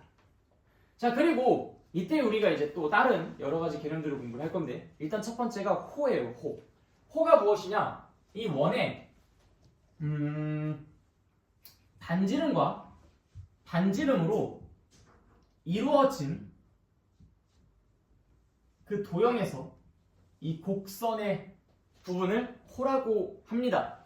즉 원의 일부분이라고 이야기를 할 수 있어요. 원의 일부분. 그것을 이거 진짜 볼 때마다 이게 너무 납작해가지고 마음에 안 들어. 자, 원 다시 그릴게. 했는데 더 이상 하면 어떡하지? 나 원 잘 그리는데. 저번에 못 그렸다. 연습했어. 아까보다 좀 나? 네. 잘 그리지? 야, 이 정도면 잘 그리는 거 아니야? 아씨, 왜 이렇게. 오셨다. 완벽해. 완벽해? 좋아. 좋아. 자, 나 이제 잘 얘기할 수 있겠어. 아니, 자꾸 볼 때마다 이렇게 납작하게 생겨가지고. 볼 때마다 조금씩 더 납작해지는 것 같아. 자, 이게 뭐라고? 반지름. 자, 원의 일부를 우리가 뭐라고 했죠? 호. 호. 그래서 요렇게. 여기서부터 여기까지. 뭐 요런 거. 아니, 여기서부터 여기까지. 뭐 이런 거. 아니, 여기서부터 여기까지. 뭐 이런 거. 이런 거 이제 호라고 합니다. 그리고 두 개의 반지름과 글을 잇는 호로 둘러싸여져 있는 이 원의 내부까지 포함해서 요거를 이제 우리가 부채꼴이라고 해요. 정정하겠습니다. 여기서 이 마지막 단어만 좀 뺄게요. 두 개의 반지름과 호로 이루어진 도형.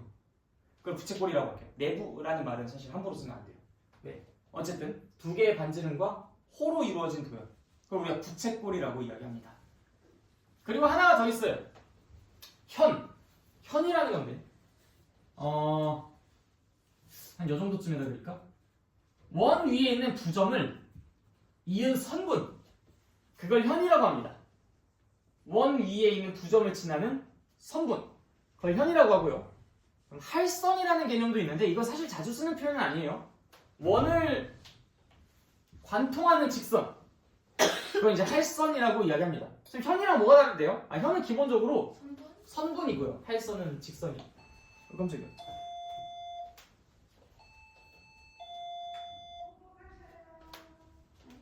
수독이라는데요?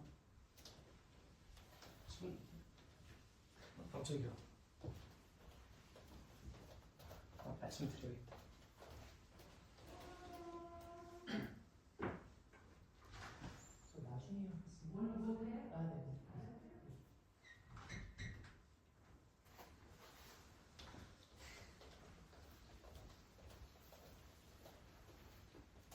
뭐 얘기하고 있었지?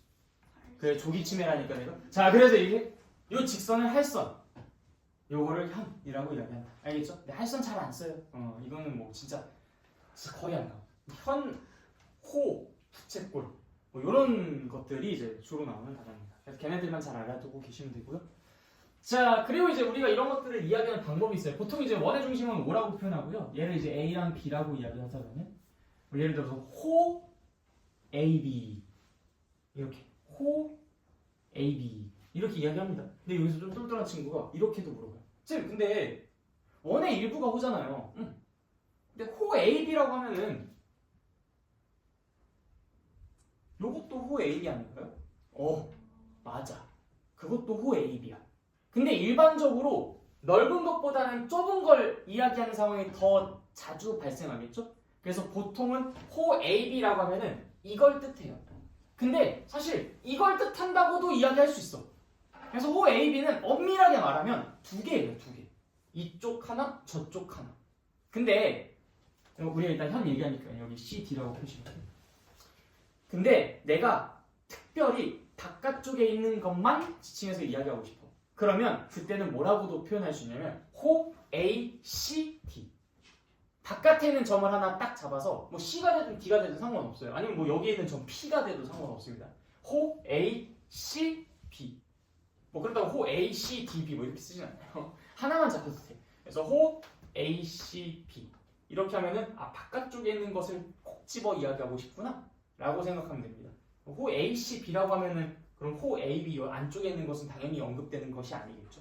근데 호 A, B라고 하면은 일반적으로는 뭐만 이야기하는 것이다? 요 짧은 것만 이야기하는 것이다. 근데 엄밀하게 이야기하자면 짧은 것도 긴 것도 모두 다 호 A, B다. 무슨 말인지 이해됐죠? 근데 만약에 특별히 바깥쪽에 있는 걸 이야기하고 싶으면 호 A, C, B라고 얘기해 주시면 됩니다. A, D, B 이렇게 얘기해도 상관은 없어요. 뭐 여기에 전 P가 있다면 A, P, B라고 이야기해도 괜찮고. 무슨 말인지 알겠죠? 네, 좋아요. 부채꼴도 역시 마찬가지예요. 부채꼴 A, O, B라고 표현합니다. 뭐 정확한 명칭이 이제 여기 밑에 나와 있죠. 그래서 부채꼴 A, O, B라고 표현하는데, 자, 이것도 마찬가지야. 결국엔 부채꼴 A, O, B는 A, O, B라는 이 한 조각이 아닌 이 바깥 조각을 이야기하는 것일 수도 있겠죠, 그렇죠? 엄밀하게는 그렇게 두 가지를 모두 다 지칭하는 게 맞아. 왜냐면 호가 이것일 수도 있고 저것일 수도 있으니까. 그래서 이제 그 두 가지의 가능성도 일단은 알아는 두셔라.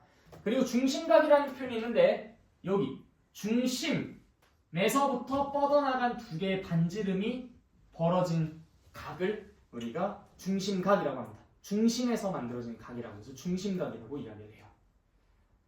아, 그리고 중요한 얘기를 안 했네. 원의 둘레. 이거 우리가 원주라고 이야기를 하죠. 원주. 이건 이제 여러분들이 이전에 초등학교 6학년 과정이니까 이제 거기서 공부했었던 내용. 원주. 뭐 이 내용도 이제 여기서 계속 이제 언급이 될 단어고요. 그다음 마지막 하나. 활골이라는 단어가 있어요. 활골. 활골이라는 것은 현과 호로 이루어진 도형이에요. 무슨 모양이에요, 이거? 진짜 할머니. 활 모양이죠. 그래서 이름이 활골이래요.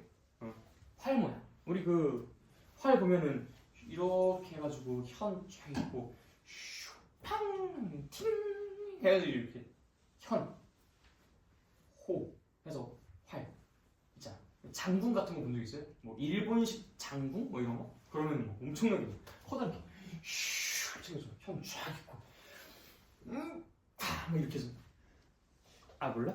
아무튼 그런 모양이죠. 양궁은 좀 뾰족뾰족하게 생겼잖아. 그 모양은 좀 다르긴 하지만 아무튼 뭐 그런 것들입니다. 네. 그래서 뭐 그 용어들을 여러분들이 쭉 다 정리를 잘 해주시면 되겠고요. 그래서 우리가 이제 이 원 단원에서 이야기를 나눌 때 서로 간의 의사소통이 잘 가능해야 합니다. 자, 개념 2 넘어갈게요. 개념 2. 자, 중심각의 크기와 호의 길이, 그 다음 부채꼴의 넓이, 얘네들은 각각 어떤 관계가 있을까? 자, 너무 당연한 얘기인데요. 아, 원 다시 그려야 되네.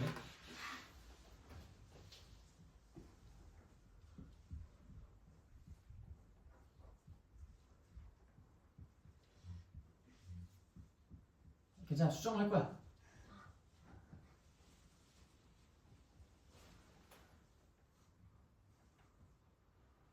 어때? 아이씨, 감자네. 자, 자, 중심각의 크기랑 호의 길이가 어떤 관계인지 한번 보자. 자, 이것과 한 요 정도쯤 그려지나?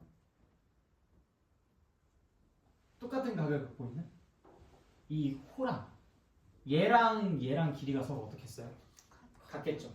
중심각의 크기가 서로 같다면 당연히 호의 길이는 어떨까? 같겠죠. 그럼 이 부채꼴의 넓이랑 이 부채꼴의 넓이는 서로 어떨까? 같겠죠. 이 현의 길이랑 이 현의 길이는 서로 어떨까? 같겠죠.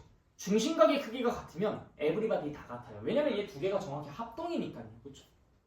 호의 길이, 부채꼴의 넓이, 현의 길이, 별의별 게 다 같겠죠. 그렇죠? 뭐니까? 합동이니까. 그치? 자, 그런데 만약에 여기에서 이 부채꼴의 호의 길이랑 이 부채꼴의 호의 길이랑 비교해보면 어떨까요? 당연히 중심각의 크기가 지금 2배가 되었어요. 그럼 호의 길이가 어떻게 되는 게 정상이야? 2배가 되는 게 정상이죠. 이해됐어요? 부채꼴의 넓이가 어떻게 되겠어요? 2배가 되겠죠. 두 조각이 되었으니까 2배가 되겠죠, 당연히. 그쵸? 자, 현의 길이 어떨까요? 현의 길이.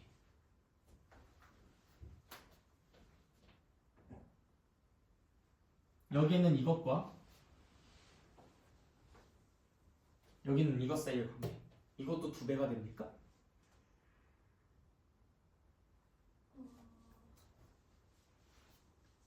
이 빨간색이랑 이 빨간색이랑 비교해보면 이 빨간색이 2배예요? 아니죠. 아니에요. 야, 생각해봐. 여기서부터 여기까지가 2개가 모인 게 지금 이 길이야.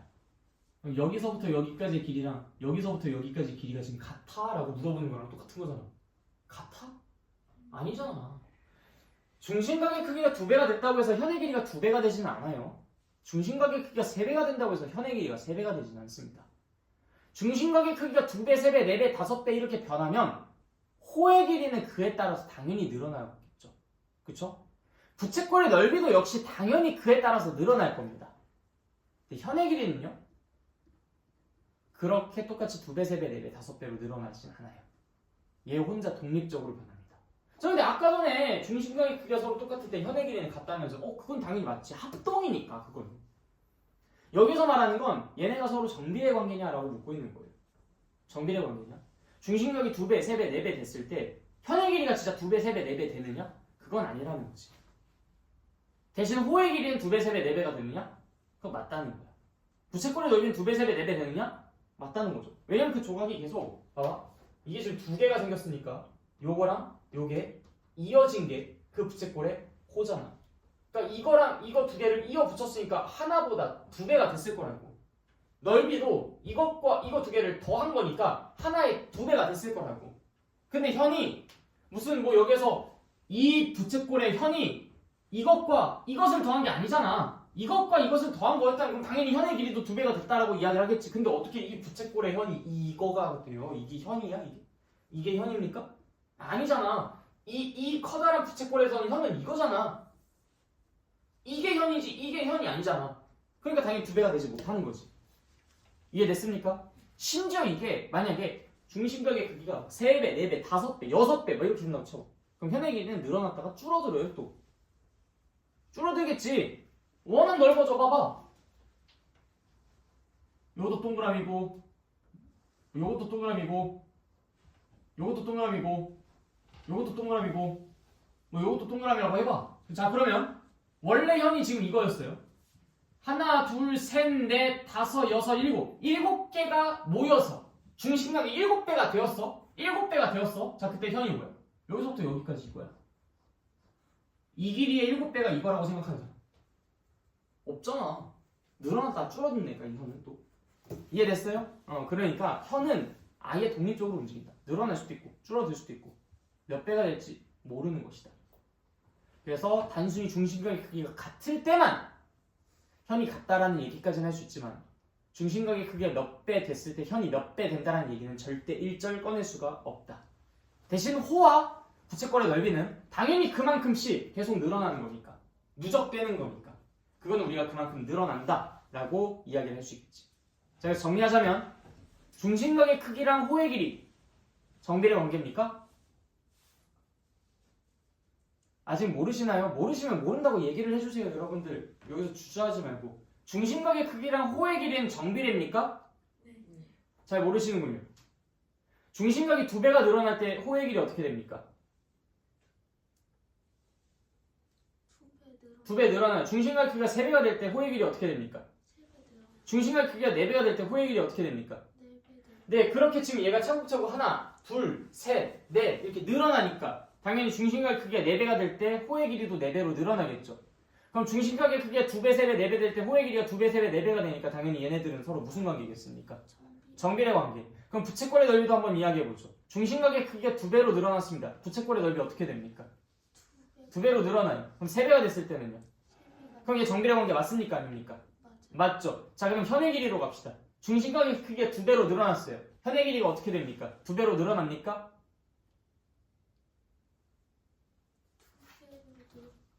현은 처음에는 이거였는데 2배로 중심각이 는 상태에서 현은 이걸로 바뀌었습니다. 3배로 중심각이 는 상태에서 현은 이걸로 바뀌겠네요. 4배로 는 상태에서 현은 이걸로 바뀌겠고요. 5배로 는 상태에서 현은 이걸로 바뀌겠습니다. 6배로 는 상태에서 현은 이걸로 바뀌겠죠. 7배로 는 상태에서 현은 마지막으로 이걸로 바뀔 겁니다. 자, 내가 중심각이 2배로 될 때, 자 기존에 있는 이 길이가 x라고 해보죠. 자 그럼 이거 2x입니까? 이거 3x입니까? 이거 4x입니까? 5x입니까? 6x입니까? 7x입니까? 정비례 관계입니까? 네, 여러분들 항상 이런 식으로 본인이 조금 긴가민가하다 싶으면 내가 아무리 수업하고 있다 하더라도 스탑이라고 이야기하세요. 잘 못 알아들었으니까 나를 위해서 다시 설명해달라. 우리가 다 이기적이게 돼야 돼요. 그래야 이 수업이 의미가 있는 수업이 됩니다. 나 혼자만 못 알아들었다 생각하지 마십시오. 다른 사람들도 못 알아듣고 있을 수도 있어요. 그럼 내가 적재적소에 맞게 스탑을 하고 있는 것일지도 모릅니다. 오히려 다른 사람에게 피해를 준다 생각하지 마시고 내가 다른 사람에게 한 템포 쉬고 갈 수 있는 여유를 준다고 생각하십시오. 그러셔야 돼요. 아무도 비난하지 않아요. 스탑이라고 한다 해서. 무슨 말인지 알겠죠? 내 혼자만의 이기심을 가지고 수업에 참여하셔야 됩니다. 여러분들이 챙기지 누가 챙깁니까? 다른 사람들이 챙겨줍니까? 그거 아니잖아요. 그쵸? 다 꼼꼼하게 이해해주고 넘어가 주세요. 알겠죠? 내가 이렇게 쭉 스캔하면서 발견하는데 내가 신이 아니기 때문에 여러분들의 성취 수준을 이렇게 수업하면서 늘 판단하기가 쉽지가 않아요. 여러분들이 먼저 이야기해주면 조금 더 수월하게 효율적으로 갈 수 있겠죠. 나머지 분들은 어떠십니까? 지금 한번 반복했는데 다 이해되셨습니까? 네, 오케이, 좋아요. 자, 그래서 우리가 중심각의 크기랑 호의 길이 그리고 부채꼴의 넓이는 그 셋 간의 관계는 서로 무슨 관계인데? 정비례 관계인데 현의 길이와는 정비례 관계가 아니야. 반비례 안 됩니다. 정비례 관계가 아니다라고 이야기를 합니다. 반비례 관계는요. 2배, 3배, 4배 될 때 2분의 1배, 3분의 1배, 4분의 1배가 되는 게 반비례 관계죠. 그래서 반비례 관계는 정비례 관계가 아닌 게 반비례 관계가 아니라 반비례 관계 정의를 만족해야 반비례 관계니까 그래서 정비례도 반비례도 아니다라고 이야기를 하게 되는 겁니다. 자, 그게 이제 여기에 나와 있는 내용의 전부고요. 자, 그다음 넘어가도록 하겠습니다.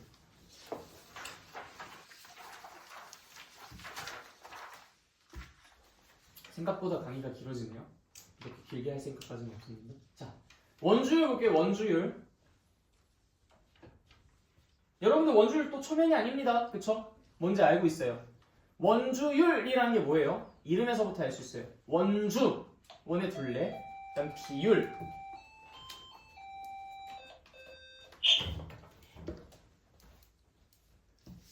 제발 좀.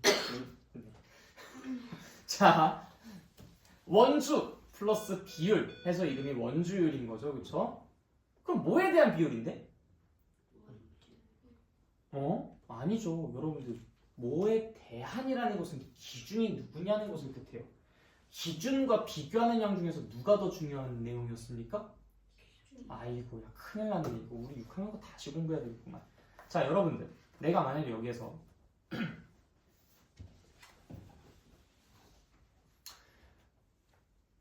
영희는 숙제를 이번에 10장을 해가지고 왔는데 너는 숙제가 이게 뭐야? 영희에 비해서 지금 너가 숙제 운영이 지금 이거 반도 안 되는데. 자, 그럼 이 말은요, 너가 숙제 적게 해왔다라는 얘기를 하고 싶은 겁니까? 영희가 숙제 많이 해왔다는 얘기를 하고 싶은 겁니까? 숙제를 적게 해요. 네. 영희에 비해서 자네가 숙제를 적게 해왔다라는 것을 말하고 싶은 거죠. 그러면 결국에는 이 문장의 포커스는 영희에 꽂혀 있는 겁니까? 우리에게 꽂혀 있는 겁니까? 네, 그래요. 영희는 기준이에요. 언제나 말에서 기준은 중요한 게 아닌 겁니다. 기준이 미안. 기준은 중요한 게 아니에요. 기준은 말 그대로 기준이에요. 걔에 대해서 다른 걸 이야기하고 싶어서 얘를 기준으로 빗대서 표현하고 있는 거예요. 근데 기준량이 중요하다고요? 아유, 우리 언어 생활 다 형편없이 하고 있었던 거예요. 그러면 엄마 나 핸드폰 사줘. 어떤 애는 아이폰 15란 말이야. 나 핸드폰 사줘. 이 친구가 아이폰 15라는 게 중요한 거예요? 아니면 지금 내가 핸드폰이 지금 꾸지다는 게 중요한 거예요? 그래, 내가 지금 핸드폰이 꾸지니까 지금 바꿔달라, 지금 이게 중요한 거예요. 얘가 15든 14든 게 뭐가 중요한데 지금 내가 지금 아이폰인지 뭔지 뭐 갤럭시인지 모토로라인지 지금 뭐 이름도 없는 핸드폰 갖고 있다고 이런 게 중요한 거 아닙니까? 뭐 이런 여러분들이 문장을 사용할 때도 이 친구가 아이폰 15를 들고 있다고 엄마한테 자랑하기 위함이 아니잖아요. 엄마 내 친구는 아이폰 15 갖고 있다? 이 얘기를 하려고 이 문장 꺼낸 겁니까? 그거 아니잖아요. 근데 기준이 왜 중요해요? 기준이 미안. 무슨 말인지 이해됐어요? 그러니까 여러분들이 언제나 기준과 비교하는 양 두 개를 놓고 봤을 때는 기준은 중요한 게 아닌 겁니다. 기준은 형편. 그럼 넌 절대 안 가보겠다. 기준은 이 문장에서는 아무런 역할도 가치도 없는 거예요. 오직 내가 말하고자 하는, 얘 빗대서 표현하고자 하는 그 양이 중요한 겁니다. 그래서 비교량과 기준량 중에서 누가 앞에 먼저 튀어나왔어요? 비교하는 양. 왜? 걔가 중요하니까. 그래서 그때 당시에 내가 그런 얘기도 했었습니다. 얘들아, 우리 한국어에서는 야, 나 어제 라면 먹었다? 근데 내가 어제 배가 고파서 뭐 이런 식으로 얘기합니까? 아니야. 우리 한국에서는 그렇게 얘기 안 해요. 한국에서는 어떻게 얘기하면은 야, 나 어제 진짜 너무 초밥이 먹고 싶더라고. 그래가지고 내가 밖에 나갔어. 초밥집 좀 찾으려고. 근데 내가 진짜 좋아하는 최애 초밥집을 갔는데 야, 인테리어 공사인데. 와, 씨. 그래서 내가 두 번째로 이제 좋아하는 초밥집에 갔어. 야, 목요일마다 공휴일이래. 그 목요일마다 휴일이. 와, 씨. 날이 또 날이라고. 그래서 겨울 나왔어. 어쩔 수 없지. 뭐 맛없는 초밥 먹느니 그냥 집에 와서 라면 끓여 먹었어. 초밥 내일 먹지 뭐. 자, 결국엔 내가 여기서 중요한 것은 나는 초밥을 못 먹었고 라면을 먹었다라는 이야기잖아. 근데 그 앞에 사전 부연 설명들을 막 한 거죠. 우리나라 말에서 중요한 부분들은 뒤에 배치가 됩니다. 그런데 이 서양 언어에서는요, 중요한 건 앞에 배치가 돼요. 특히 영어. 예를 들어 우리가 똑같은 문장을 이야기한다고 할 때 영어로는 어떻게 하겠어요? I ate ramen 하고서 이제 그 다음에 부연 설명 시작하잖아. 그렇지 않아요? 그래. 그 뒤에 뭐 여러분들 뭐 문법상 같은 것들 보면 막 대절, 왓절 막 이런 것들 공부하는 이유가 다 뭡니까? 뭔가를 먼저 서두에 밝히고 중요한 거 밝히고 근데 그게 뭐냐면 하면서 그 뒤에 뭔가 주저리 갖다 붙이려고 대절, 왓절 막 이런 것들이 있는 거 아니에요? 영어는 항상 중요한 게 앞에 뿌려져요. 그리고 난 다음에 뒤에 있는 것은 그냥 걔를 수식해주는 부연 설명인 것 뿐인 겁니다. 그래서 이 수학이라는 것은 저희 서양에서 발달된 학문이기 때문에 중요한 건 언제나 언제 제시가 돼요? 앞에, 뒤에, 앞에 제시가 됩니다. 그래서 비교하는 양과 기준양 중에서 언제나 중요했었던 것은 비교하는 양이었던 거예요. 기준양은 중요한 게 아닙니다. 아무 내 관심이 안 들어가는 게 기준양인 거예요. 그게 말 그대로 거기에 빗대어서 내가 어떠고 저떠고 하는 것을 표현하고 싶은 것 뿐인 거지. 이해됐어요? 자, 그래서 원주율이라는 것도 네이밍이 원주 플러스 비율이라면 이 원주라는 것은 지금 중요하니까 네이밍이 이렇게 붙었겠지. 만약에 중요하지 않은 거였다면 다른 게 붙었겠죠. 원주라는 게 여기서 중요하다는 거야. 이 비율을 논할 때 이 원주가 중요하다는 얘기예요 지금. 그럼 이 원주가 비교하는 양이었겠습니까? 기준양이었겠습니까? 그래, 비교하는 양이었었겠지. 당연한 거야. 이런 레파토리가 너무나 당연해져야 돼. 그럼 도대체 거기서 기준이 누구였을까? 누구에 비해서 원주가 어떠하다는 것을 이야기한 게 원주율이었을까? 그래요, 지름이에요. 그래서 숨어져 있는 거예요. 원래 얘의 풀 네임을 굳이 길게 붙이고 싶었다면 원주의 지름에 대한 비율이라고 이야기했겠죠. 근데 지름이라는 것이 별로 그렇게 중요하지도 않고 너무나 네이밍이 길어지니까 원주의 지름에 대한 비율에서 그 중간을 생략하고 원주율이라고 이름을 붙인 겁니다. 그걸 알고 공부하셔야죠. 그것도 모르고 원주율 이러고 있으면 어떡해요. 3.14를 외우고 있으면 뭐합니까? 원주율이 뭔지도 모르는데. 그러니까 이런 한심한 공부를 하시면 안 돼요. 알겠죠? 언제나 내가 무언가를 공부하면 좀 남들과는 다른 공부하셔야 됩니다. 그래야 남들보다 성공하죠. 오케이? 자꾸 내가 오늘 이런 잔소리를 하니까 시간이 지금 벌써 이렇게. 자, 그래서 원주율이라는 것은 뭐에 대한 뭐의 비율? 대안이라는 건 기준이라니까? 원주가 기준이야? 자, 다시 지름에 대한 원주의 비율입니다. 근데 그것이 언제나 고정적으로 항상 일정한 값을 갖는다는 걸 우리가 배웠죠. 그걸 증명하진 못했지만요. 그냥 그것이 그렇다라는 것을 우리는 알고 있습니다. 그걸 원주율이라고 불렀었던 거고요. 대략 3.14 정도쯤 되는 값을 갖는다라고 이야기를 했었죠. 그렇죠? 그런데 우리가 6학년 때는 그 원주율을 다루면서 얼마나 힘들고 계산하는 게, 그쵸? 3이라고 원주율을 제시해주면 너무나 행복하지만 3.14로 원주율을 제시하면 막 시부렁 하면서 계산하고 그러지 않았습니까? 그쵸? 근데 여러분들 이제는 이 원주율이라는 것을 굳이 일일이 다 계산하실 필요가 없습니다. 너무나 다행히도 이 원주율이라는 것 그 자체를 파이라는 문자로 표현하기로 약속했어요. 그래서 이제부터는 원의 둘레의 길이, 원의 넓이 이런 것들을 구하는 게 이 세상에서 가장 쉬운 문제로 바뀌어버렸습니다. 자, 어떤 원이 하나 있어요. 반지름의 길이는 5라고 하겠습니다. 잘 안 나오네. 좀 바꿀게요.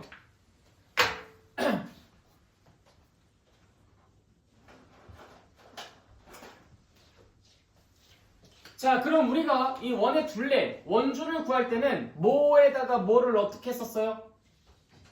지름에다가 원주율을 곱했죠. 왜요? 원주율이 지름에 비해서 원주가 몇 배야? 라는 것을 뜻하는 것이었기 때문에 우리가 늘 지름에다가 원주율을 곱하면 원주를 구할 수 있었습니다.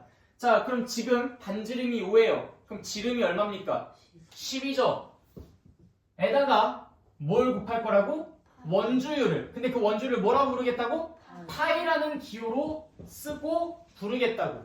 그래서 이 둘레는 10파이 라고 쓰면 끝납니다.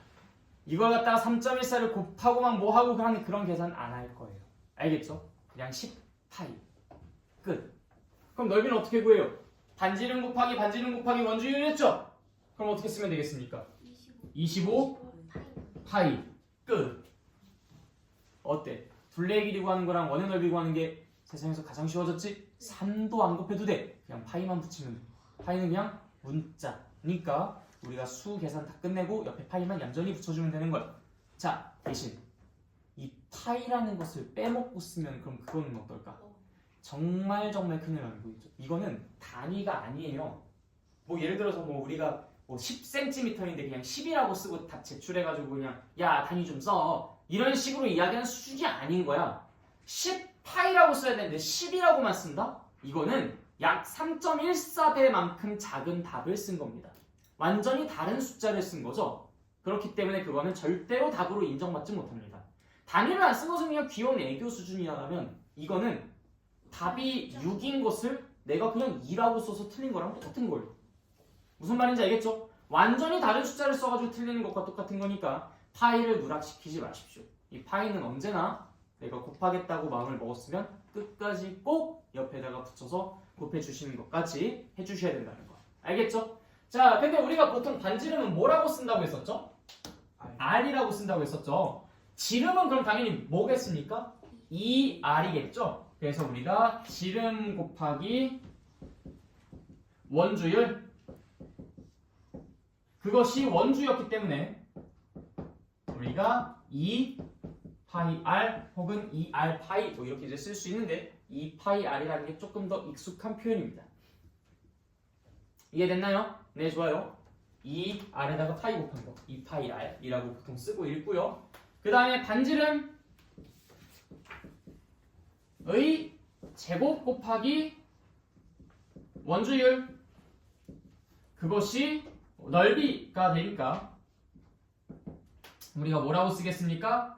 R 제곱에다가 파이를 곱하는 건데 이것도 파이 R 제곱이라고 쓰고 읽는 게 더 자연스럽습니다. 파이 R 제곱. 그래서 2파이 R, 파이 R 제곱. 알겠죠? 파이는 숫자예요. 그런데 우리가 그냥 문자를 빌려서 표현한 거고요. R은 변수입니다. 변수. 막 변하는 숫자요. 그래서 보다 더 파이보다는 수로서의 느낌보다는 문자로서의 느낌이 더 강해요. 그쵸? 그러다 보니까 수는 문자보다 앞에 쓴다. 라는 그 규칙에 의거하여 파이가 R보다 더 앞에 배치가 되게 되는 겁니다. 무슨 말인지 알겠죠? 파이는 숫자인 숫자인데 너무 긴 숫자라서 우리가 그냥 편의상 문자를 빌려서 표현하는 것이어서 사실상 수에 훨씬 더 가까운 수라면 R은 그냥 1도 되고 2도 되고 3도 되고 4도 되고 5도 되고 6도 되고 7도 되고 10도 되고 2분의 1도 되고 할 수 있는 변수의 변수. 더 문자의 성향이 짙게 나타나는 아이입니다. 그렇기 때문에 더 문자스러워서 파이가 R보다 더 앞에 배치가 되는 거예요. 알겠죠? 네. 그래서 R 제곱 파이 뭔가 좀 어색하니까 그런 것들 조금 주의해 주시고요. 마지막 개념입니다. 직골의 호의 길이와 넓이라는 부분이에요. 자, 이건 여러분들이 아주 쉽게 이해할 수가 있으니까 한 큐에 해결해 드리도록 하겠습니다.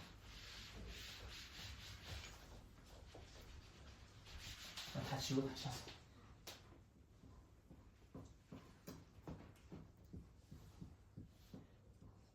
자, 원이 하나 그려져 있어요. 내가 여기서 부채꼴 하나 그려놓고 이 호의 길이랑 부채꼴의 넓이를 구하는 식에 대해서 좀 이야기를 해보려고 합니다.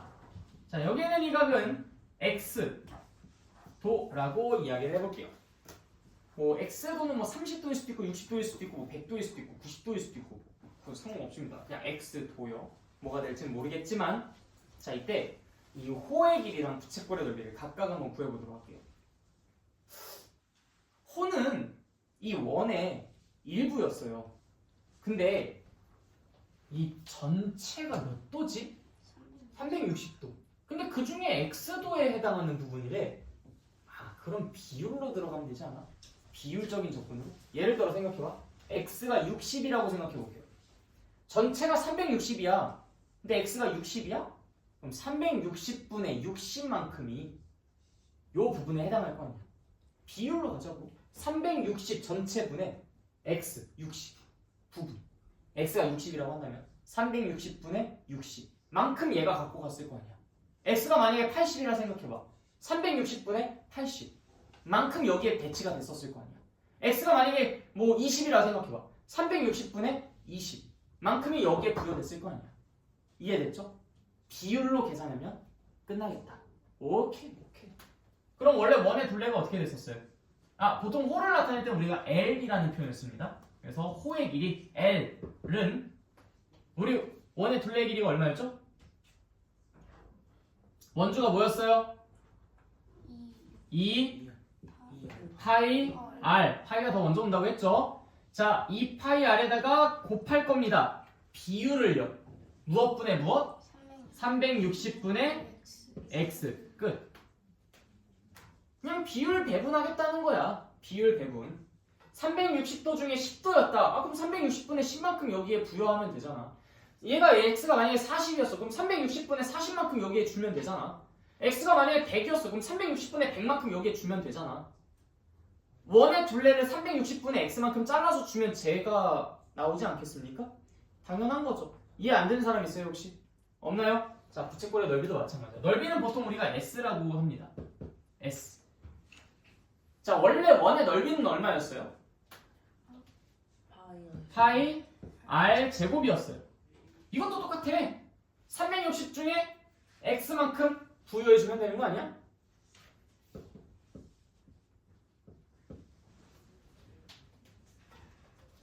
어떤가요? 당연하죠, 그렇죠? 네, 좋아요. 자, 근데 이때 우리가 하나만 여기서 추가로 더 배우고 싶은 게 있어요. 그게 바로 뭐냐면 L과 S 사이의 관계입니다. L과 S 사이의 관계. 자, L과 S가 공통적으로 갖고 있는 애가 있고 그렇지 않은 것이 있어요. 자, 일단 파이 공통으로 갖고 있네요.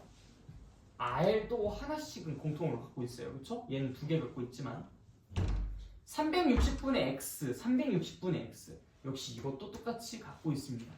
자, 그러면 우리가 여기서 그러면 L에다가